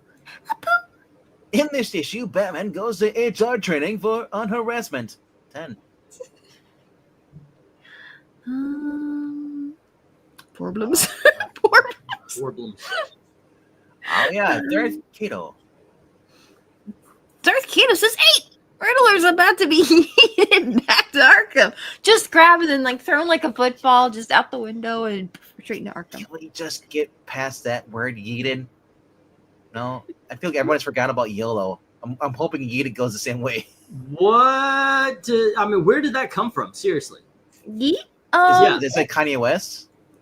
No, Are people following Kanye West still? it's No, not him. When I do it, I'm making fun of J.U. So. Oh yeah, J.O.C. did. But I thought yeet was before that though. Before It was. Yeah. They stole it. Yeah. Remember they weren't allowed to use it for a while? Yep. Okay, it's the earliest known reason. There's a Vine video where somebody is looking for like movies and somebody gives him a DVD. He's like, hey, what's on this? And it had some kind of like questionable material on it. He's like, ugh, yeet, and throws it as far as he can go. And the way the guy said it, just the way people would redo that with like explosions and stuff. So to yeet something means to throw with a great deal of vigor, often in disgust. Did you say vigor or vinegar? Because I have questions. Why would you throw somebody with a jar of vinegar? That doesn't make any sense. See, I thought so too. So it was vigor. All right. Okay. Let's go to the next.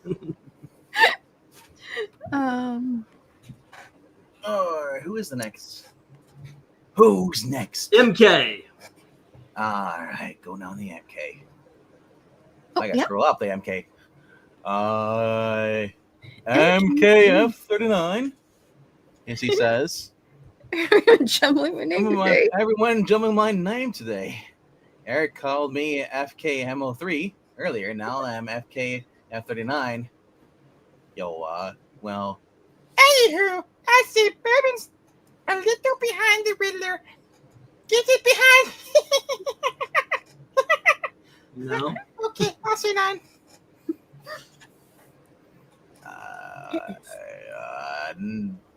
Henry German says, Pagoda. Number 10. I'm not a fan of the Bateman's cape. Oh, his bloody hands. Knocks it down to an 8. The crazy Hungarian gives it a 9. You guys say you're crazy. Oh, crazier than that? And Hungarian. The crazy Hungarian says this is a 9. Oh, that works. All right. Real quickly, I just want to show. Yeah. That's the book. Oh, that's pretty. This is through Maverick, which is the little imprint of Mad Cave Studios. Joker. This is a volume 2. Joe Corral is doing it, and he's run $15. So. All right. Yeah. Okay, so we had 3 8s, taking out 3 10s, and 5 9s stay. So this is a 9. There we go. All righty. And it's pretty much it's a soft reboot because they can't really do as far as what the IP stuff is. Can't really match it up because they don't have the full rights, I guess, on that. So Joe changed it a little bit, but But it's described by Kirkus Reviews, wherever that is. It says a fun, magical, time hopping update on decades old TV series. Captain Kirkus. Alrighty, RDV. Here's book 11. Book 11. Book 11. Yep. You know, Breen, you know who would love this book? He probably does. Who? Bats. Yeah. Great cover. Obviously it's Man Bat, and he's getting ready to break the Batman's back, or yeet him. Meet him. Yes. Yes. That correctly. There's actually 2 different versions of this cover. There's the one you have on, and there's a slightly redder version background. Okay. Yeah, but this is still Mike Fireback and Rick Burchett on this. This is great. This is Man Bat. Batman in his classic costume, and yeah, great. And don't say, "Oh my God, you're still in negative space." No, there's gonna be in the freaking sky, bro, above the cityscape. But if the Man Bat was smart and still had some human Langstrom could actually, he throw Batman on those freaking needle points in the other direction to kill him. So, I figure if Man Bat was still smart, though, wouldn't be trying to, what was Man Bat doing? His goal wasn't just to fly around and attack Batman, was it? Kurt Langstrom pretty much, whenever he became the Man Bat, would just either go after somebody that's related to him, or he would just be an animal reacting stuff. Because he basically he took on the bat's habits. So the habits of a bat. Yeah. Yeah. Not the habits of that. The only thing that would make this cover like a 200 out of 10 would be if they had the Gotham blimps behind them, the searchlights. Oh yeah, that would add. You're right. That would add a lot. It would be a little bit world building as well. I'm pretending that they're off to the side. They already went past them.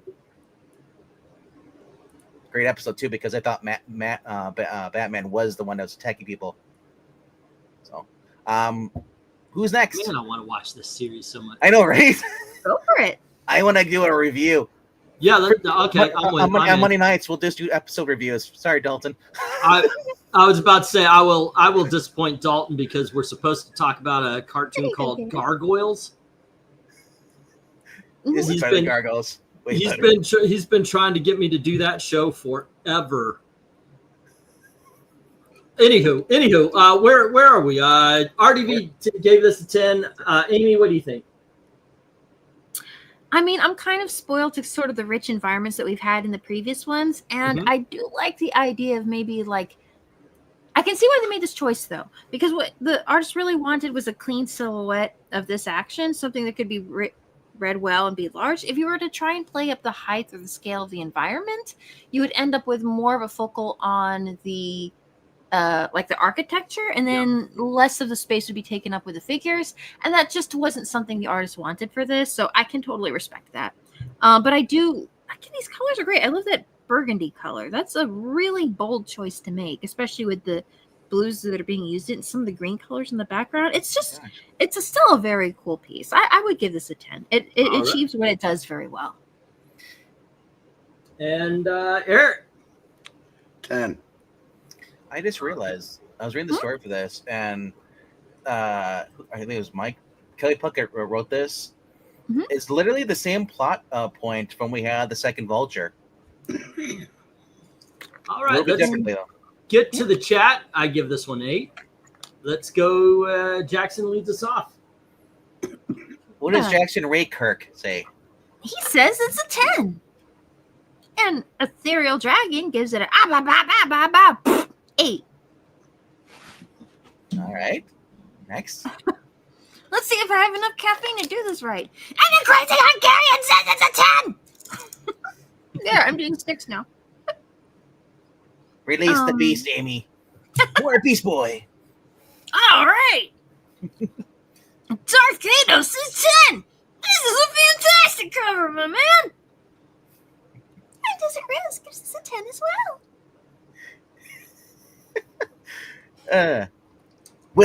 What's better? Come sail away or another one bites dust. But before you interrupt me, let me finish this. Okay. And Batman versus Man-Bat, that's funny. I'll say 10. A brooding 10. Batman eat real Earth and Man-Bat eat Batman. That is correct. Batman versus Man-Bat is just he's reverse Batman. Mm-hmm. Where Batman is a man dressing up as a bat, where it's a bat wearing clothes like a man. I always love that. And to answer the question, another one rides another one bites the dust. I love it. Is another one of Queen's worst songs, in my opinion. Another one rides the bus is better. I agree. I 100% agree. Look, every band has that one song. Even in my opinion, my favorite band, Styx, has that one song. But another one, I keep wanting to say rides the bus. And another one, bites the dust, is just that song for me. I want to ride my bicycle now. No, but their worst is Body Language. I can't stand that song. All right. Jordan says book. Oh, did you get? I didn't get Rhaegar. No. I'm trying to think of that one song. There's so many to choose from with Styx. Except for there's not, but okay. Mr. Roboto is the best Styx, other than a Renegade. Renegade's awesome. Blue Collar Man's pretty good. All right, so who's next? We're on Rhaegar, saying, "Oh my God! Oh my goodness gracious! Great shades of Elvis. There's too much negative space." 10. And that's not really I never understood that you guys call it negative space. Everything's positive until you guys bring the negativity. The Henry Jeremic says, book number 11, great dynamics, but minus the 2 points for no veins in the Man-Bat's wings and no full moon. Knocks it down to the 8. Jackson says, I hope there's a spit guard. I name is Mike. Now I imagine a little guy there. He's the guard. Oh, no is spitting. the full moon always behind Batman in the logo? Oh, well. Because there's a full moon there. Yep, no, that's part of this cover. But then actually, no, you know what? I mean, look. Yeah. Let me go back. I think that it actually is there. Or at least somewhat. It would. Yeah, it is. Yeah, it is. It is. Yes, it is. So it actually really works better with this cover. With the moon. Alrighty then. Hey, do we have any more scores? Nope, we got the stop. And what we have here is 3 8s taking on 9 10s. Ladies and gentlemen, tonight has been a 10 fest. These have been very good. We have 5 10s, we have 3 9s, we have 1 8, 1 7. Well, that's what happens when you put on, like, more targeted to people, I guess, from the group of the 90s than versus, I mean, not to just Eric Powell, but I mean, like, when you do more stuff like this, it's more popular, more people are known about versus Eric Powell. Hey, you know what, though? It gets harder with that. There's some excellent covers coming up for Eric Powell. Yeah, but I mean, you know what I mean? You know what I mean, though? It's covers. Like, you know what I mean? Well, yeah, these are the ones that get the more views. Barbie hasn't passed the 100 view mark yet. So yeah, there is a truth to the fact that it draws more people in. I'm sure more people are going to view nostalgia this one for Batman Alone cartoon series. Like, I was worried about these because I was like, even I said, look at these covers, like, they're okay, but I mean, like, then compared to some other, when you start comparing to other comic book covers we've done, but the biggest, the highest viewed video, I kid you not, it's at 369 views. Man, I used to get more. But anyway, Henry Jeremic. Oh, sorry. It was the Legion of Superheroes, the Mike Grell, I think it was that era. That's the #1 viewed video here.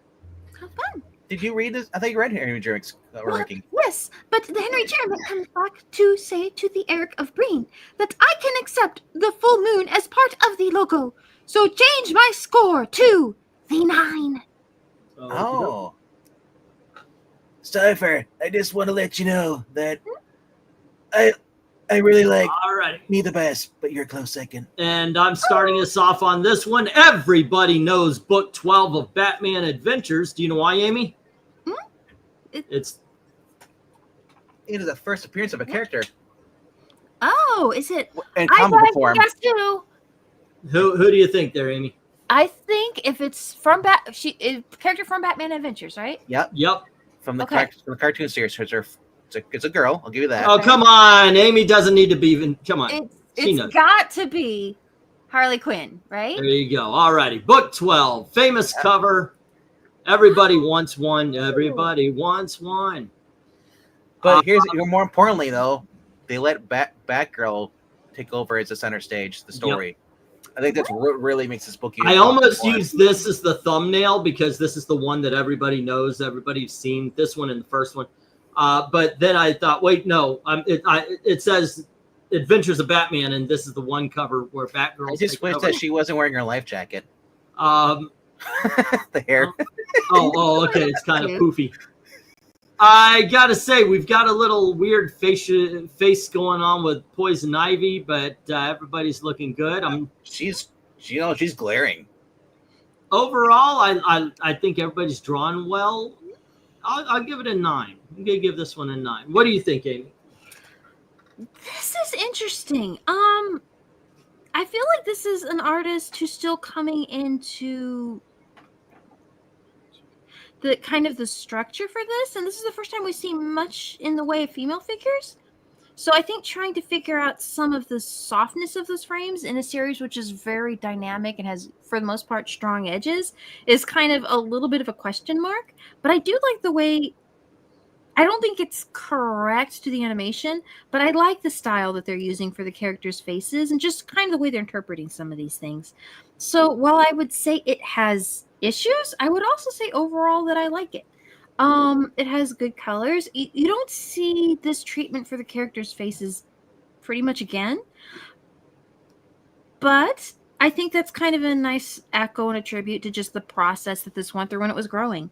So I would say I like it. Yeah, I could give it a 10. Well, one thing I would point out to you is most comic books have issues.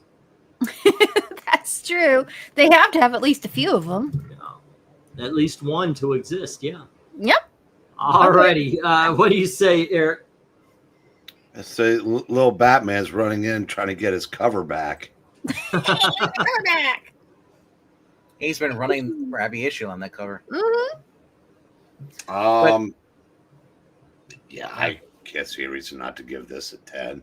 All right. You're looking at this. But the fact that Batgirl makes future appearances, I mean, Harley Quinn's a terrible shot. I mean, look how close she is. Well, hers does have a little flag that just says "bang." So, by the way, if you look where the gun is aimed, it is actually aimed over her left shoulder. That's true. But this, I always love the Poison Ivy designs this because this is classic Poison Ivy. It is. It's right out of the comic book in the Silver Age. Yep. This is what Peter Pan wished his outfit was.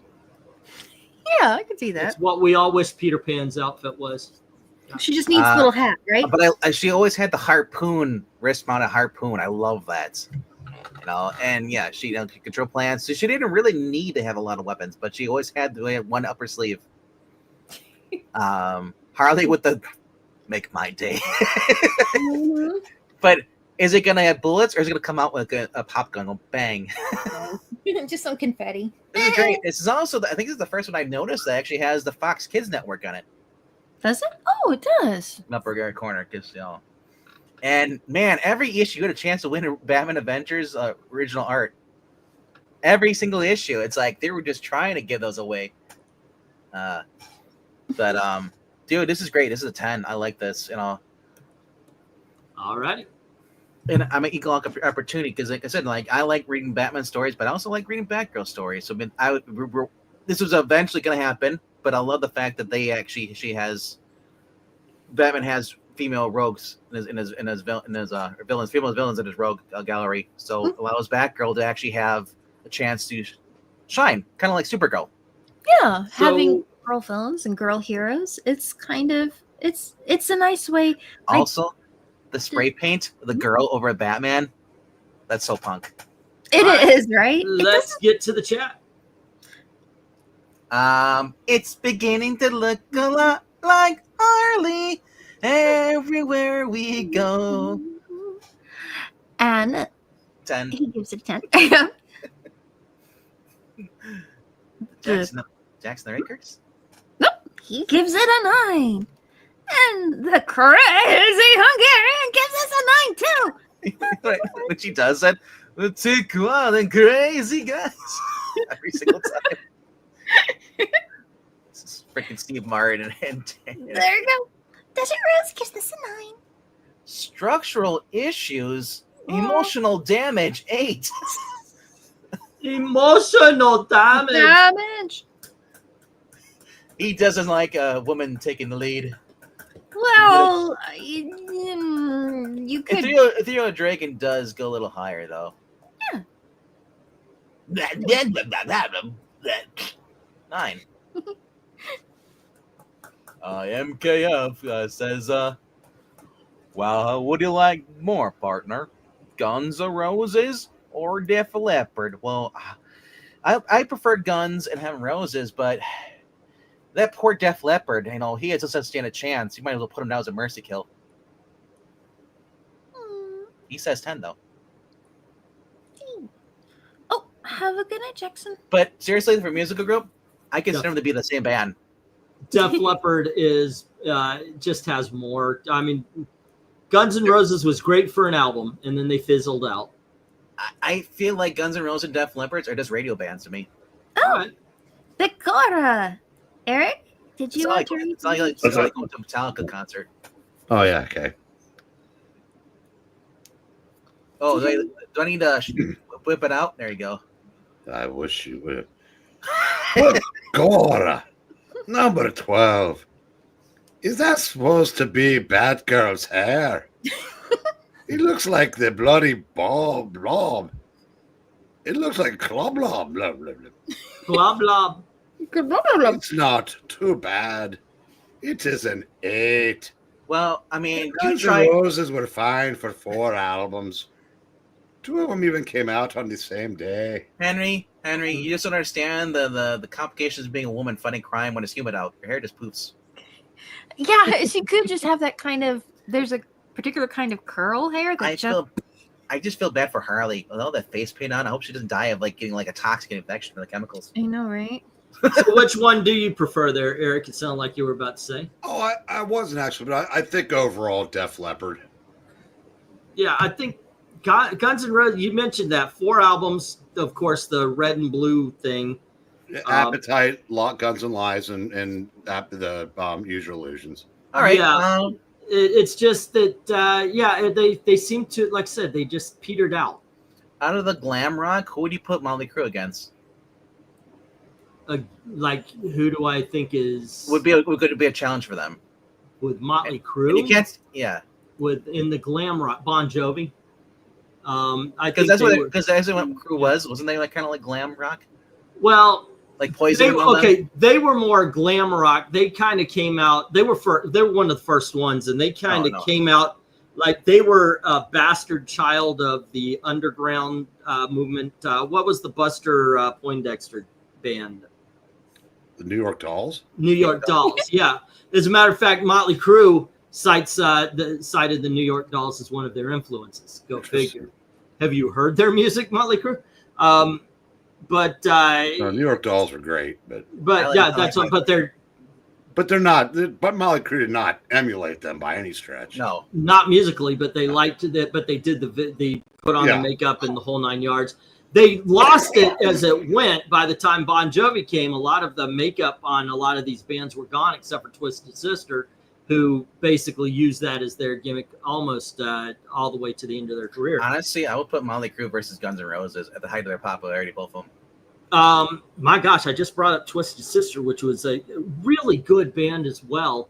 There were some great bands that got caught up in it, because there were some iffy bands, but I don't know, the best. Yeah, Bon Jovi and Motley Crue were kind of similar. Jackal was up there too. Yeah. Okay, so anywho, did we get all the numbers? Because this is what I've got. We did, yeah. 2 8s, 5 9s going after 5 10s, and this is a 9, ladies and gentlemen. All righty. And that's basically all we're grading are 9s and 10s tonight, because we have Oh, let me move this one up to where it Ethereal needs- Dragon says my sister-in-law is part Hungarian. Is she crazy though? Yeah.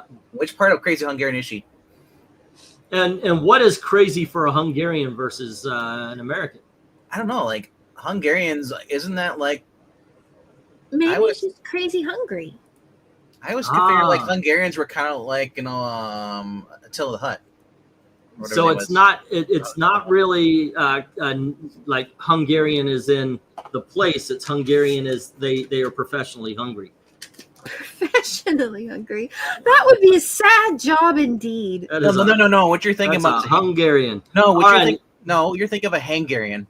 1, 2, 3, 4. 1, 2. That would be even worse. Right? Alrighty, we're gonna go for book 9, Amy. Oh, let me show off the covers first. All right, this is what we got here. Was book number 1, and then book number 2, and where is it? It's the regular one. Book number 10, and book number 12. Alrighty, what is your favorite and least favorite of the 9s, Amy? I think my favorite's going to be book number 3. All It's right. got the most interesting elements kind of going in there. It's busy and fun and a little eclectic, but I get it. Least favorite?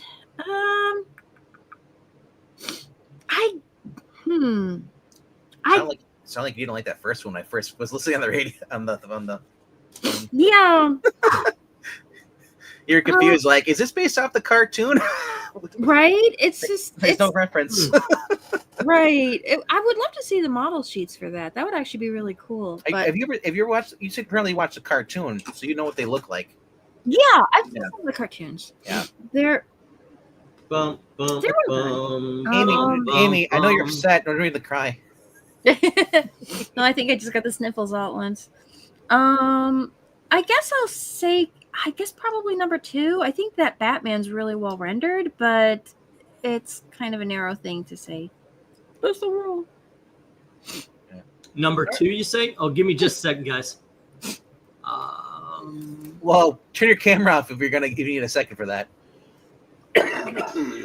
Oops. There. Can I control the volume?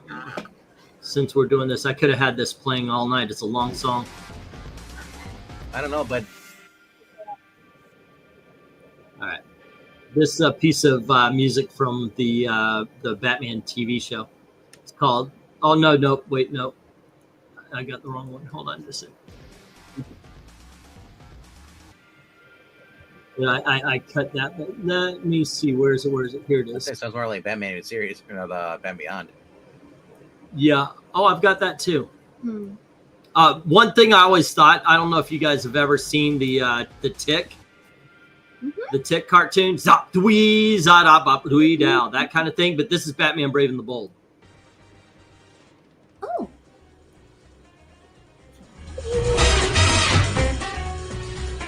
Oh, nice. Yeah, Demonetize. I always thought that they sounded so much alike. Hold on, just a sec. Let's see. Oh, here we go. This one's good.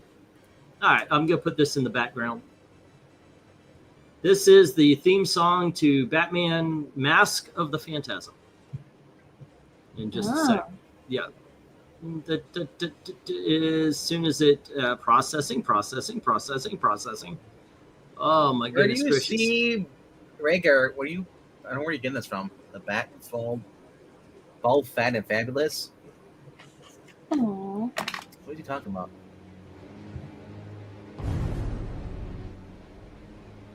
Let me make it background. That's from the movie. Yeah, this is Mask of the Phantasm. Yeah. Alrighty, we're gonna have that in the background while we're doing this. Why not? Okay, so 3, and what was your worst for the 9s, Amy? I guess my least favorite would be 2. Alrighty, and how about you, Eric? My favorite is the second one, and my least favorite is the third one. Okay, favorite is second, least is third. RDV.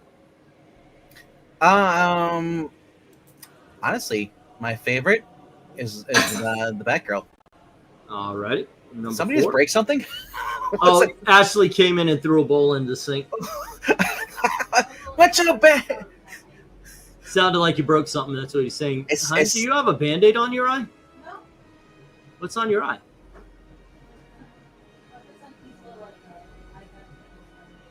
Okay. All right. Okay. What was your least favorite RDB? My least favorite is gonna be number 3. Okay. Sorry, Amy. But I love it because the busting glass. I'm thinking like, oh, here goes Batman's gonna fight guys now. Okay. And for me, my favorite is 2, and my least favorite is 4. Let's get to the chat. Alrighty, and we've got Ethereal saying 3 and 1. Oh, Ethereal Dragon. Let's And go then we've got 1 is best, 2 is worst from Rhaegar. again. Wow, a lot of And side effects. we've got 1 and 2 from Desert Rose. 1 and 2. And then we have 3 and 1 from Darth Kato. 3 and 1. The 9s, Penguin is best. 1. Okay. Batgirl has hair problems. Is the worst. Book 4. And then we have, I'm laughing because it says bald, fat, and fabulous. What is bald, fat? Oh, that's it. When you get, if you ever see the back of a bald guy's head and it looks like a roller, that's what bald, fat is. Alrighty, so the cars or Sonic Youth cars, 9 is best is 2 and the worst is 1. Alrighty, the music is kind of distracting. I don't care. I like it. Harley Quinn in that cartoon is not Harley Quinn. She seems to be Joker's girlfriend. Yes. You know what it feels like now? It feels like waiting in a line to go on the Batman ride at Six Flags. You think so? Literally, that's Where is that? I want to go to there. I've never been. Gurney Mills, Illinois. In Illinois, huh? Have you ever been? Is it fun? I've been, yeah. I don't know if it's still there anymore, but I've been there 10 years. But they actually had the Batmobile outside. Really? And I'm thinking, like, that's really cool. All right, let me get these. Let me get these scores. We have 1 with 1 positive, 2 negatives. That's number 4. All right. Then we have 2 that cancel each other out, and that is book 1 and book 2, leaving the Riddler as the best. So we have 12, 11, 10, 9, 8, and 7. And I will be curious to see if I lose copyright because of this music. I don't think so because it's low, but I'm going to turn it off there. All righty, and let me go for 10s. All righty, and let me show off the covers. Here we go. And we have book 3, book 4. No, not book 4. Book 3. Book 5. Okay, and then we have book 6. Or God damn it.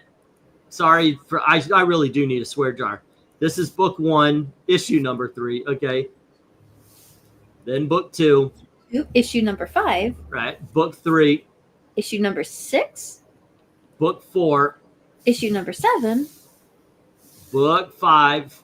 Issue number 9. And book 6. Issue number 10. What? No, Right? No, I missed it again. There you go. Issue number 11. All righty. So, Amy, what is your favorite and least favorite of the 10s? Oh man. Of all those, my favorite is gonna be the one with the getaway car and the little Rin Tin Tin driver on it. I think that one. Least favorite? Oh man.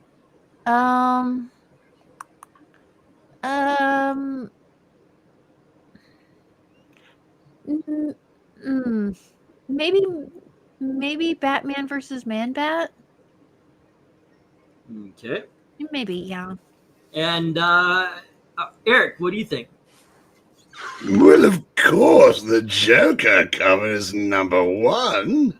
Alrighty. And just look below for my least favorite. Number 6. Alrighty. RDB. Wow, this is gonna be a tough. I know, right? They're all great covers. Not a bad one there. Because I love the Joker cover. I love the Batman riding on the car, trying to hang out when they're shooting at him. Man. I know, right? This is tough. They're You know what? Damn you, Joker! It's my favorite. That grin every single time. Okay. Damn this. And my runner-up would have been the Batman riding on the hood. But the least favorite though, is I got to give it to number 3. Alrighty. Aaron. Okay, so my favorite is Batman riding on the top of the car. That's book 5. And my least favorite is the bat. It's the man bat. Alrighty, going to the chat. Okay, so Darth Kato says 4 and 6. And then we have Henry. Man bat is best. 6. Robin. Number 2 is the worst. Alrighty. 3 and 2 says Ethereal Dragon. And then we have 4 and 3 from Desert Rose. And let's see. I would be fine with any of these winning, says Darth Kato. Yeah, we're deciding which one's going to the bracket fights. Eric, 6 I don't think we're winning. is best. 6 is worst, says Rhaegar. I mean, 4 is best. All right, book 4 and 6 is the worst. The better song, Burning Down the House, or Cold as Ice, Burning Down the House. Burning down the house. What? Holy shit, guys, watch out for the asteroids. They're about to destroy the Earth. Best is 1 and worst is 2, says MK. And then we have 5 and 2 from the Crazy Hungarian. You're asking more about who's better, Iceman or even Torch. What? Oh, Cold as Ice or Burning Down. Okay. That's a way to put it. All right. If you have a vote and you haven't, just put it on in there. That being said, it's time to find out what we are. And it's all over the place. It is. Yeah. So I would say Brick House is better than Burning Down the House. let's see. Do we have a clear loser? Yes, we do. And that is actually book 2. I said you're out of your mind. Oh, because it had no positives and it had 4 negatives. Now you may say the math is well, this turns out to be 5 negatives or 4 negatives as well, because it had 1 positive and 4 negatives, but at least it had a positive, and that is book 6, the man bat. All righty. Next up, we had 1 positive, 2 negatives, and that is book 3. Really? All righty. And then out of these 3 right here, we have 3 books. Wait, hold on. So that was actually book 4, the Croc was, and then because the Man Bat was down there, and you had to in the. Oh, that's right. That's right. Yeah, book 3 was this one. Okay. Yeah. And out of these 3 books, guys, we've got to do another vote, because all 3 of them have 3 positives, no negatives. Wow. So what we're going to do is book 1, book 2, and book 3. All righty. All you got to do okay, yeah, we'll do it again. Okay, let's see. Go again. Poll. Just do a poll. The YouTube poll if you want to. Or what is your favorite? What is your least favorite? Yeah. Amy? Me? Yep. Oh, of these, my favorite 1, 2, and 3. 2 Okay. is my favorite. All right. What's your least favorite? 1. Okay. RDV. Oh, you picked 1. Yeah, 1 was my favorite. What's your least favorite of these 3? I thought we were doing 1 through 4. No, 1 through 3. No, 1 through 3. All right. Least favorite. Oh man. I know, right? There's not a bad one there. Nick to Veranda. Sorry. I knew the damn lines. It was number 3 is least Killer favorite. Croc. All righty, Eric. What's your favorite and least favorite of 1, 2, or 3? 1 is best. 3. And they're just now they're just giving you their best. Okay, and I'm saying, they're just giving the best. Yeah, that's what you're doing. And I mean, if you guys want to do that, but right. But now Rhaegar's saying best is 3, and But I'm saying the best is 2 and the worst is 3. Alrighty, Ethereal Dragon says 2. Tens, I'll say Manbet is best. Let's see, Rhaegar says best is 3, worst is 2. Alrighty. Oh, Rhaegar said I give you my my worst. I try to give my best. Yeah, it's okay. Give the best and the worst of the 3. It's no, fine. he's making a joke. He's like, give me your best. He's like, no, I'll give you my I see. worst. I got you. Darth Kato says 3 and 2. Alrighty, and then we have Desert Rose saying 1 and 2. And then we have 2 is best, 3 is worst. And that is Crazy Hungarian. Ethereal Dragon says 2 is best, 3 is worst. Alrighty. And let's see, do we have a worst from, he did give it that. From Henry, do you have a worst on this list? And MK just came in with 2 is best, 3 is worst. All right. Bald Man England. I don't know who you are, dude. Okay, so there you are. It's somebody with a sock puppet right here. Okay. I'll put the stop, and Batman Hitchhiking is best, 2. Killer Croc is the worst. Okay, so I got you. I had you 2, and here's the 3. All right. Okay, now I'm putting up the stop. Not all alligators or crocodiles are green. Some are actually gray. Okay, and what we got here, we do have a clear loser, and 3 is in the position it needs to be. Then, RDV. 1 got 3 positives, 1 negative, and 2 has 7 positives, 3 negatives. So there you go, gang. We are sending Batman on a car hood to the bracket fights, and in all honesty, I don't think that's a bad choice. Honestly, I like both of those. That was my run. I know They're both great. These are some great. I am outraged. So here's the great thing about this: running to catch up behind it. even though I may lose, I still win. Yeah, I think everybody wins on this one. It's good freaking stuff here. Man, it's like Lex Luthor. Even though you defeated me, Superman, I still win because you can't arrest me. Batman going wins. But I love it because I'm just picturing this is a stream like straight out of like the animated series right here. This looks great. The chin, everything. Yeah, I mean, I don't even care about the car being very narrow and cartoony because that's how they were drawn in the cartoon series. Mm-hmm. Okay. So there you go. It's talking about good stuff, man. Mm-hmm. I went and looked for a whole bunch of comic book covers, putting everything up to get ready and everything. So I've got tomorrow night is Eric Powell art. If you are unfamiliar with his art, as RDV is mentioning, here, let me show you a little bit of it. Whenever you say like Powell, I go to either Dominic Powell or Colin Powell. Well, yeah, I mean, Dominic is a little bit more famous than the other two, but it's the last name Powell. There isn't that many people. Yeah, well, it's a very common name. In Hollywood or in news in general, you only think of Colin Powell because they kept talking about him on the news. Yeah, this is one of the. I'm going to try to find one of the rejects to show you. They're not rejects. They're just not picked. They're just not picked this time. This is one of the rejects. This is Freddie, Jason, and Ash. There's some good stuff to be shown. Oh, so he actually is that's right. Yeah, that's right. He's not a Golden Age artist. He's a 2000s artist. Yeah. He did a book called The Goon. That's his famous thing.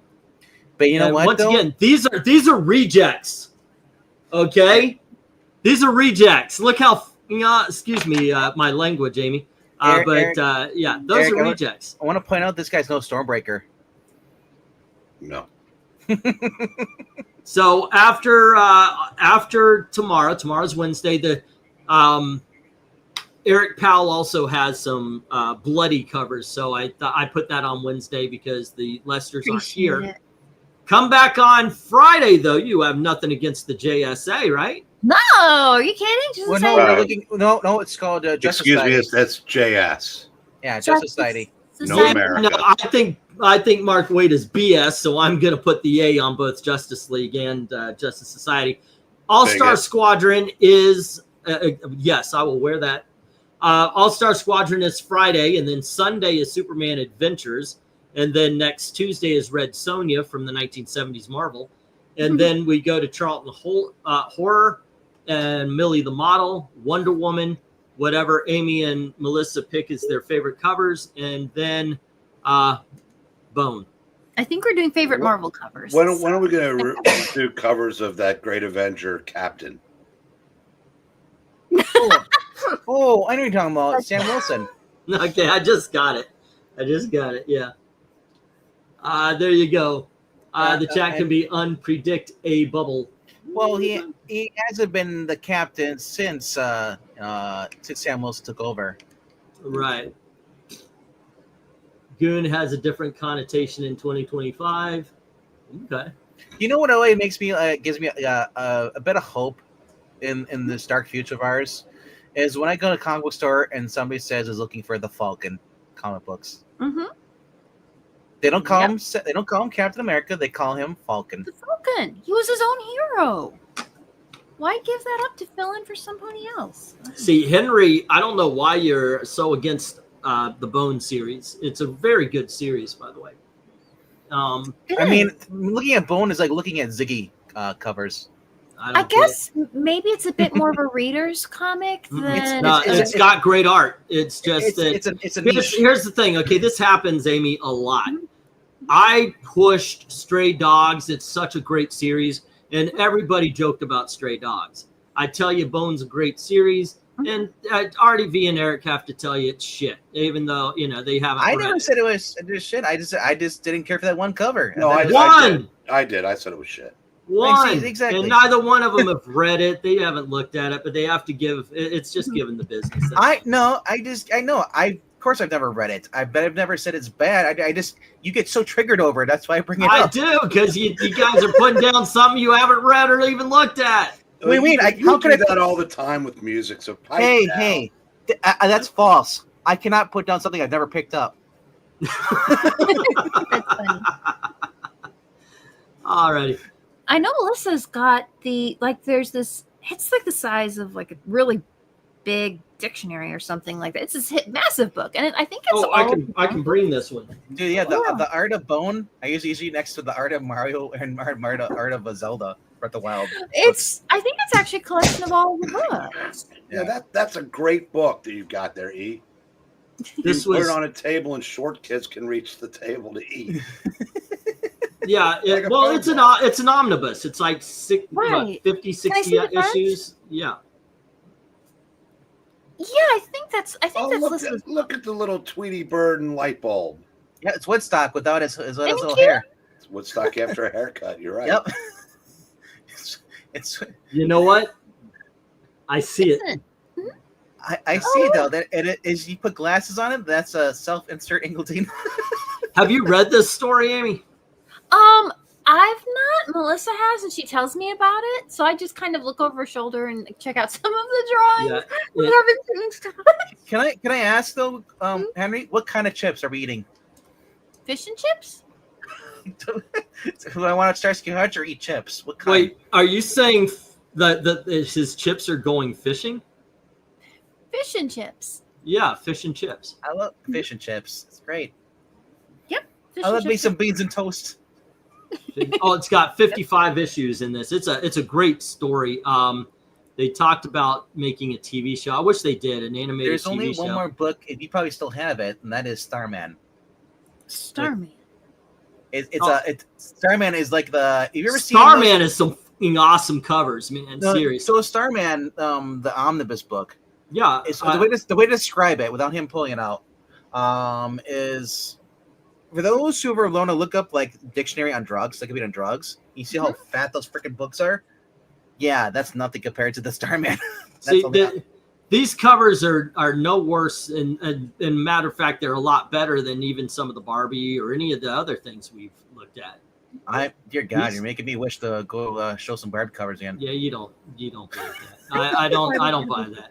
I mean, You it's a know- great joke, and you're pushing the buttons, and that's okay. But yeah, you know what? Whether you want to buy it or not, I'm not selling it to you. you're trying. I ain't trying to sell anything. I ain't. But off the yeah, channel. these are some good covers. The problem is I had this on one of the things, and everybody was giving a 1. I'm like, are you kidding me? The story that's being told with this, the perspective, at the very least, I mean, it's so much better than just a 1. Speaking of Barbie, though, I was thinking about doing that for the channel with Amy. I was looking What the hell's into going it. on with the creator That would thing? be fun. Yeah, but hold on. Let me see if I can't. Under the creator says Jeff Smith artist cover, and then it says what's not there is the defender of this series, Ingleton. But yeah, that's the cover that started everybody. Has that number 5 been there all night and I just never noticed it? Yeah, you put it up a long time ago. That was your offer for the Ko-Fi thing. Remember the Ko-Fi link you put in there? That's what that was for. I didn't put that $5 thing up there. You did put it up there because I didn't. Okay. But yeah, this is the cover that started it all off. This got lambasted. I think it's great because I love the perspective. It tells a story. They're being watched. It's I thought it was beautiful, but it did not make it. And from Amy, you know what I see when I see that cover? What's that? Raven's the wrong color. Exactly. That makes it a more exciting book, though, doesn't it? Come along, my little and friends. Honestly, it's a great perspective. along, my little But Tweety bird light bulb. I don't know anything about the rest of the book, and it didn't impress me, so that's why I gave it a lower score. It didn't sell me. And then he was stressed out because he hadn't had his sugar that day. No, back then I was taking a little more personal because I'm picking out these covers. I'm doing, oh guys, look at this. I was taking it way too personal back then. Excuse my language again. Why? If you had a swear jar or swear code 5, I'd have $5. That is not supposed to be this way. We're supposed to be filling out the whole thing here. Well, this kind of works. I don't know what you did. Yeah, but it's supposed to be 4 rectangular blocks instead of this. I mean, it's kind of a rectangle, but it's like a skinny rectangle. With this, we need more of a nope, not that one. We need more of a background. Well, I know you're fooling around with the style thing, weren't you? Here's I did, but I don't know what I did to screw it up. This is the Disney Castle on fire. It was a story for. There we go. That's what I was. If you go into style where it says default camera, you put the square on there. Okay. And I can make it rounded corners. Yay! So it's soft. It's safe for children. You're less likely pokey or something. Then there's okay. Then there's just Hi! Let me get rid of the sharing, I guess. There we go. All I right. wonder how people would like Ninja Turtle books, or because that's an indie book. Well, you still have one more book cover, don't you, to choose? Oh yeah. Hey, maybe I could buy another one. That's young me. Oh really? The one on the right. I'm the one in the middle. Yeah. I was gonna say, if you're the one on the right, man, you lost a lot of hair.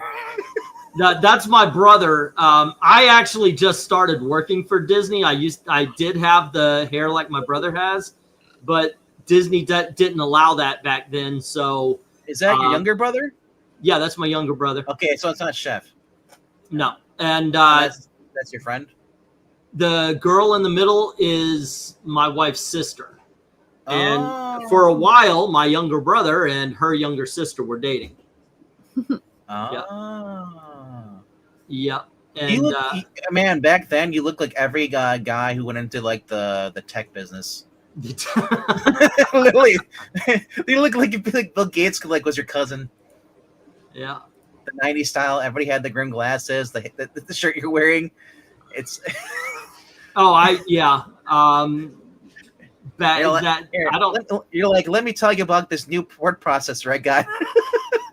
Yep. But there you go. That was me young. You know what's feathered hair and even my hair is up a little. You know what's dark about this? that guy walking up there with the white hair is probably no longer alive. He aged That's out. true. Yeah, It's like the movies. You watch old movies. yeah. You watch all the old films and you think, wow, everybody's dead now.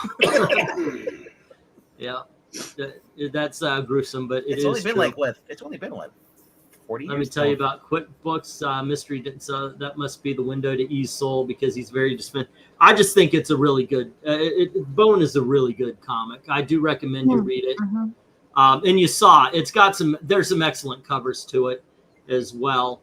But yeah, Addams Family or the Munsters. I'm an Addams Family guy. I prefer that. Yeah. I would love to do a Bone ranking maybe some point in time. But I think to go along with this this month, I'm going to keep it on Batman Beyond. Oh, okay. Yeah. And we'll get to Bone sometime. Or Amy, you do have one more. Oh yeah, I think I have one more, and so does Amy have one as well. Well, it's going to be. No, I think you got all 5 of yours, right? No, that's right. No, that is right. You had one more. I have one more. So I'm just so unless you decide Batman Beyond, that's the placeholder. Yeah. Yeah, and the Lester's favorite covers is their last one, unless you change it to something else. Mm-hmm. Yeah. I'm waiting. Like I said, I was going to do yours as the last video of the season, but it would have landed on a Wednesday. Yeah, it would land on a Wednesday when you're not there. So we'll. Oh my gosh! Do you know that Windows 10 support ends soon on October 14th? Remind me in 6 more months, okay? Okay. Thanks for Batman Beyond. Hey, it's got some great covers, man, and since it does fit since RDV threw in the Batman. Well, and Superman. some of the covers kind of become like pose covers. So I kind of like when I was looking at the things like Superman Adventure, some of those things. It's like I was trying to look. It's like, is there certain ones that are more and stuff, but they are all kind of the same in a sense. I do the same thing. You look at them and the one with some great art, and but it's a pose cover. And if you picked a pose cover and then you picked another pose cover, you're like, I don't want. It's the same thing after a while. So that's why I started saying I go sometimes for the most interesting covers because sometimes the people who do something different. Yeah, because sometimes it's like, those post covers can be awesome. Look at Archam. He makes some great covers all the time. They're not actually doing anything. They're just posing. Gosh. Yeah. Who would Henry's saying Beverly Hills or Gilligan's Island, but I want to take this up a stake. Who would win in a fight, the Beverly Hillbillies or the people on Gilligan Island? Well, Beverly Hillbillies. Jethro by himself. Yeah, he was a little bit super strong. They played up his strength, so at some point in time he was like carrying the car, just like you feel like when the Flintstones meet the Jetsons, Beverly Hillbillies meet the Gilligan Island, and they're all stranded together on an island. That would have been a great crossover. But, I feel like they would do pretty well out there. Speaking of doing pretty well, our latest is Spider-Man and reading is at 101. Oh, that's nice. It's been a while since Spidey's gone up that high. I am trying to make some money here, guys. We have a lot of bills. Thankfully, a lot of it's going to be taken care of by Dom. Thank you very much to Dom. Stop picking them up for Capitol. You're going to stop picking those bills up off Capitol Hill. Leave them there. Well, okay, so yeah, I know, right? These are big, ugly bills. But yeah, I'm making a few phone calls trying to change the situation so we're not in the same place for 2 weeks. But I am doing. Go on over to Ko-Fi, drop 5 in the till, control the channel. What video do you want us to make? We will make it for you. On season 16 is coming up, and it is the last before we do the big bracket fight where we take every winner from the last 16 seasons. So, yeah, right now we're on 14, but 15 is Ethereal Dragons, and he wants straight up Teen Titans. So it's going to be a whole month of Teen Titans. Or I don't know if it was just Teen Titans, but it was Marv Wolfman. I don't know how much freedom I have with that. Let's see, what's the cooler car? Kit from Knight Rider or the DeLorean from the Time Machine? Look, the DeLorean's, you know what? If you have functionality, the DeLorean never cranked. That I wasn't sure if that was deliberate because so many times in that movie that car won't start, and it's a plot point, but DeLoreans are kind of mechanically garbage, so it actually worked. I would go with Kit. Yeah, I was like, wow, time travel would be awesome, but You know, the funny thing is that you go to DeLorean and Malibu Express. He was driving a red one in the beginning, and at first I'm like, and then I realized, oh, it's a DeLorean because I don't recognize it in red or any color than silver. No, it's hammered steel. Well, how did you get a red one? It was not considered a great car when it came Well, the out. funny thing, he was racing against a guy and he beat him. I'm like, you can only go up to 60, bro. It's a one faster. No, but out of that thing, even with time function and stuff, time machine, I'd go with Kit. Kit, drive me to the gas station. Don't you back talk me now, Kit. Just think, I mean, he was a self-driving car, and now we actually have that. And not only that is that Kit could do. There's a lot of stuff he could do. Like he could land the jumps without the wheels breaking off and stuff. Yeah. What about Herbie? Kirby and Herbie is awesome, but Herbie had his own personality. Oh, Kit doesn't? Kit could grow fast. Kit had his, but there's only one thing though. Herbie wasn't programmed to keep you safe, so he would do crazy things. I actually rewatched. I rewatched Herbie recently. It's a fun movie. I every time I watched the first season of Knight Rider last year, and every time he goes, I'm like, can you go slow down? It's like you hear the tires squealing because they're going so fast driving around the corners, and I'm just thinking like, I'd be like, Kit, let me get out. I need to throw up because tires are not meant to squeal. It means you're turning too fast, and after a while, your tire is bald or your tire's low. Yeah. Ugh. No thanks. But no, I would honestly having conversations with Kit would be great. Yeah. As he criticizes you, Angle team, but that burger, you should eat that. You're getting a little heft, the seat. I mean, you're straightening my seat. Quiet, Kit. I'm just telling fat jokes over here. Right. Could you send Kit to go pick up your friends for you and take them somewhere? Yeah. And friends. No, unless he's emo and doesn't want to. I think you're right, Eric. Okay, kids, join us tomorrow night for what did I say? Eric Powell covers. And once again, go on over to Ko-Fi and drop $5 in the till. Tell us what you want to do here. But thank you very much for hanging out with us tonight. And as always, thank you very, very much for watching.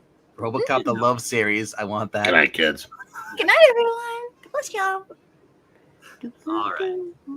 Crow the Love.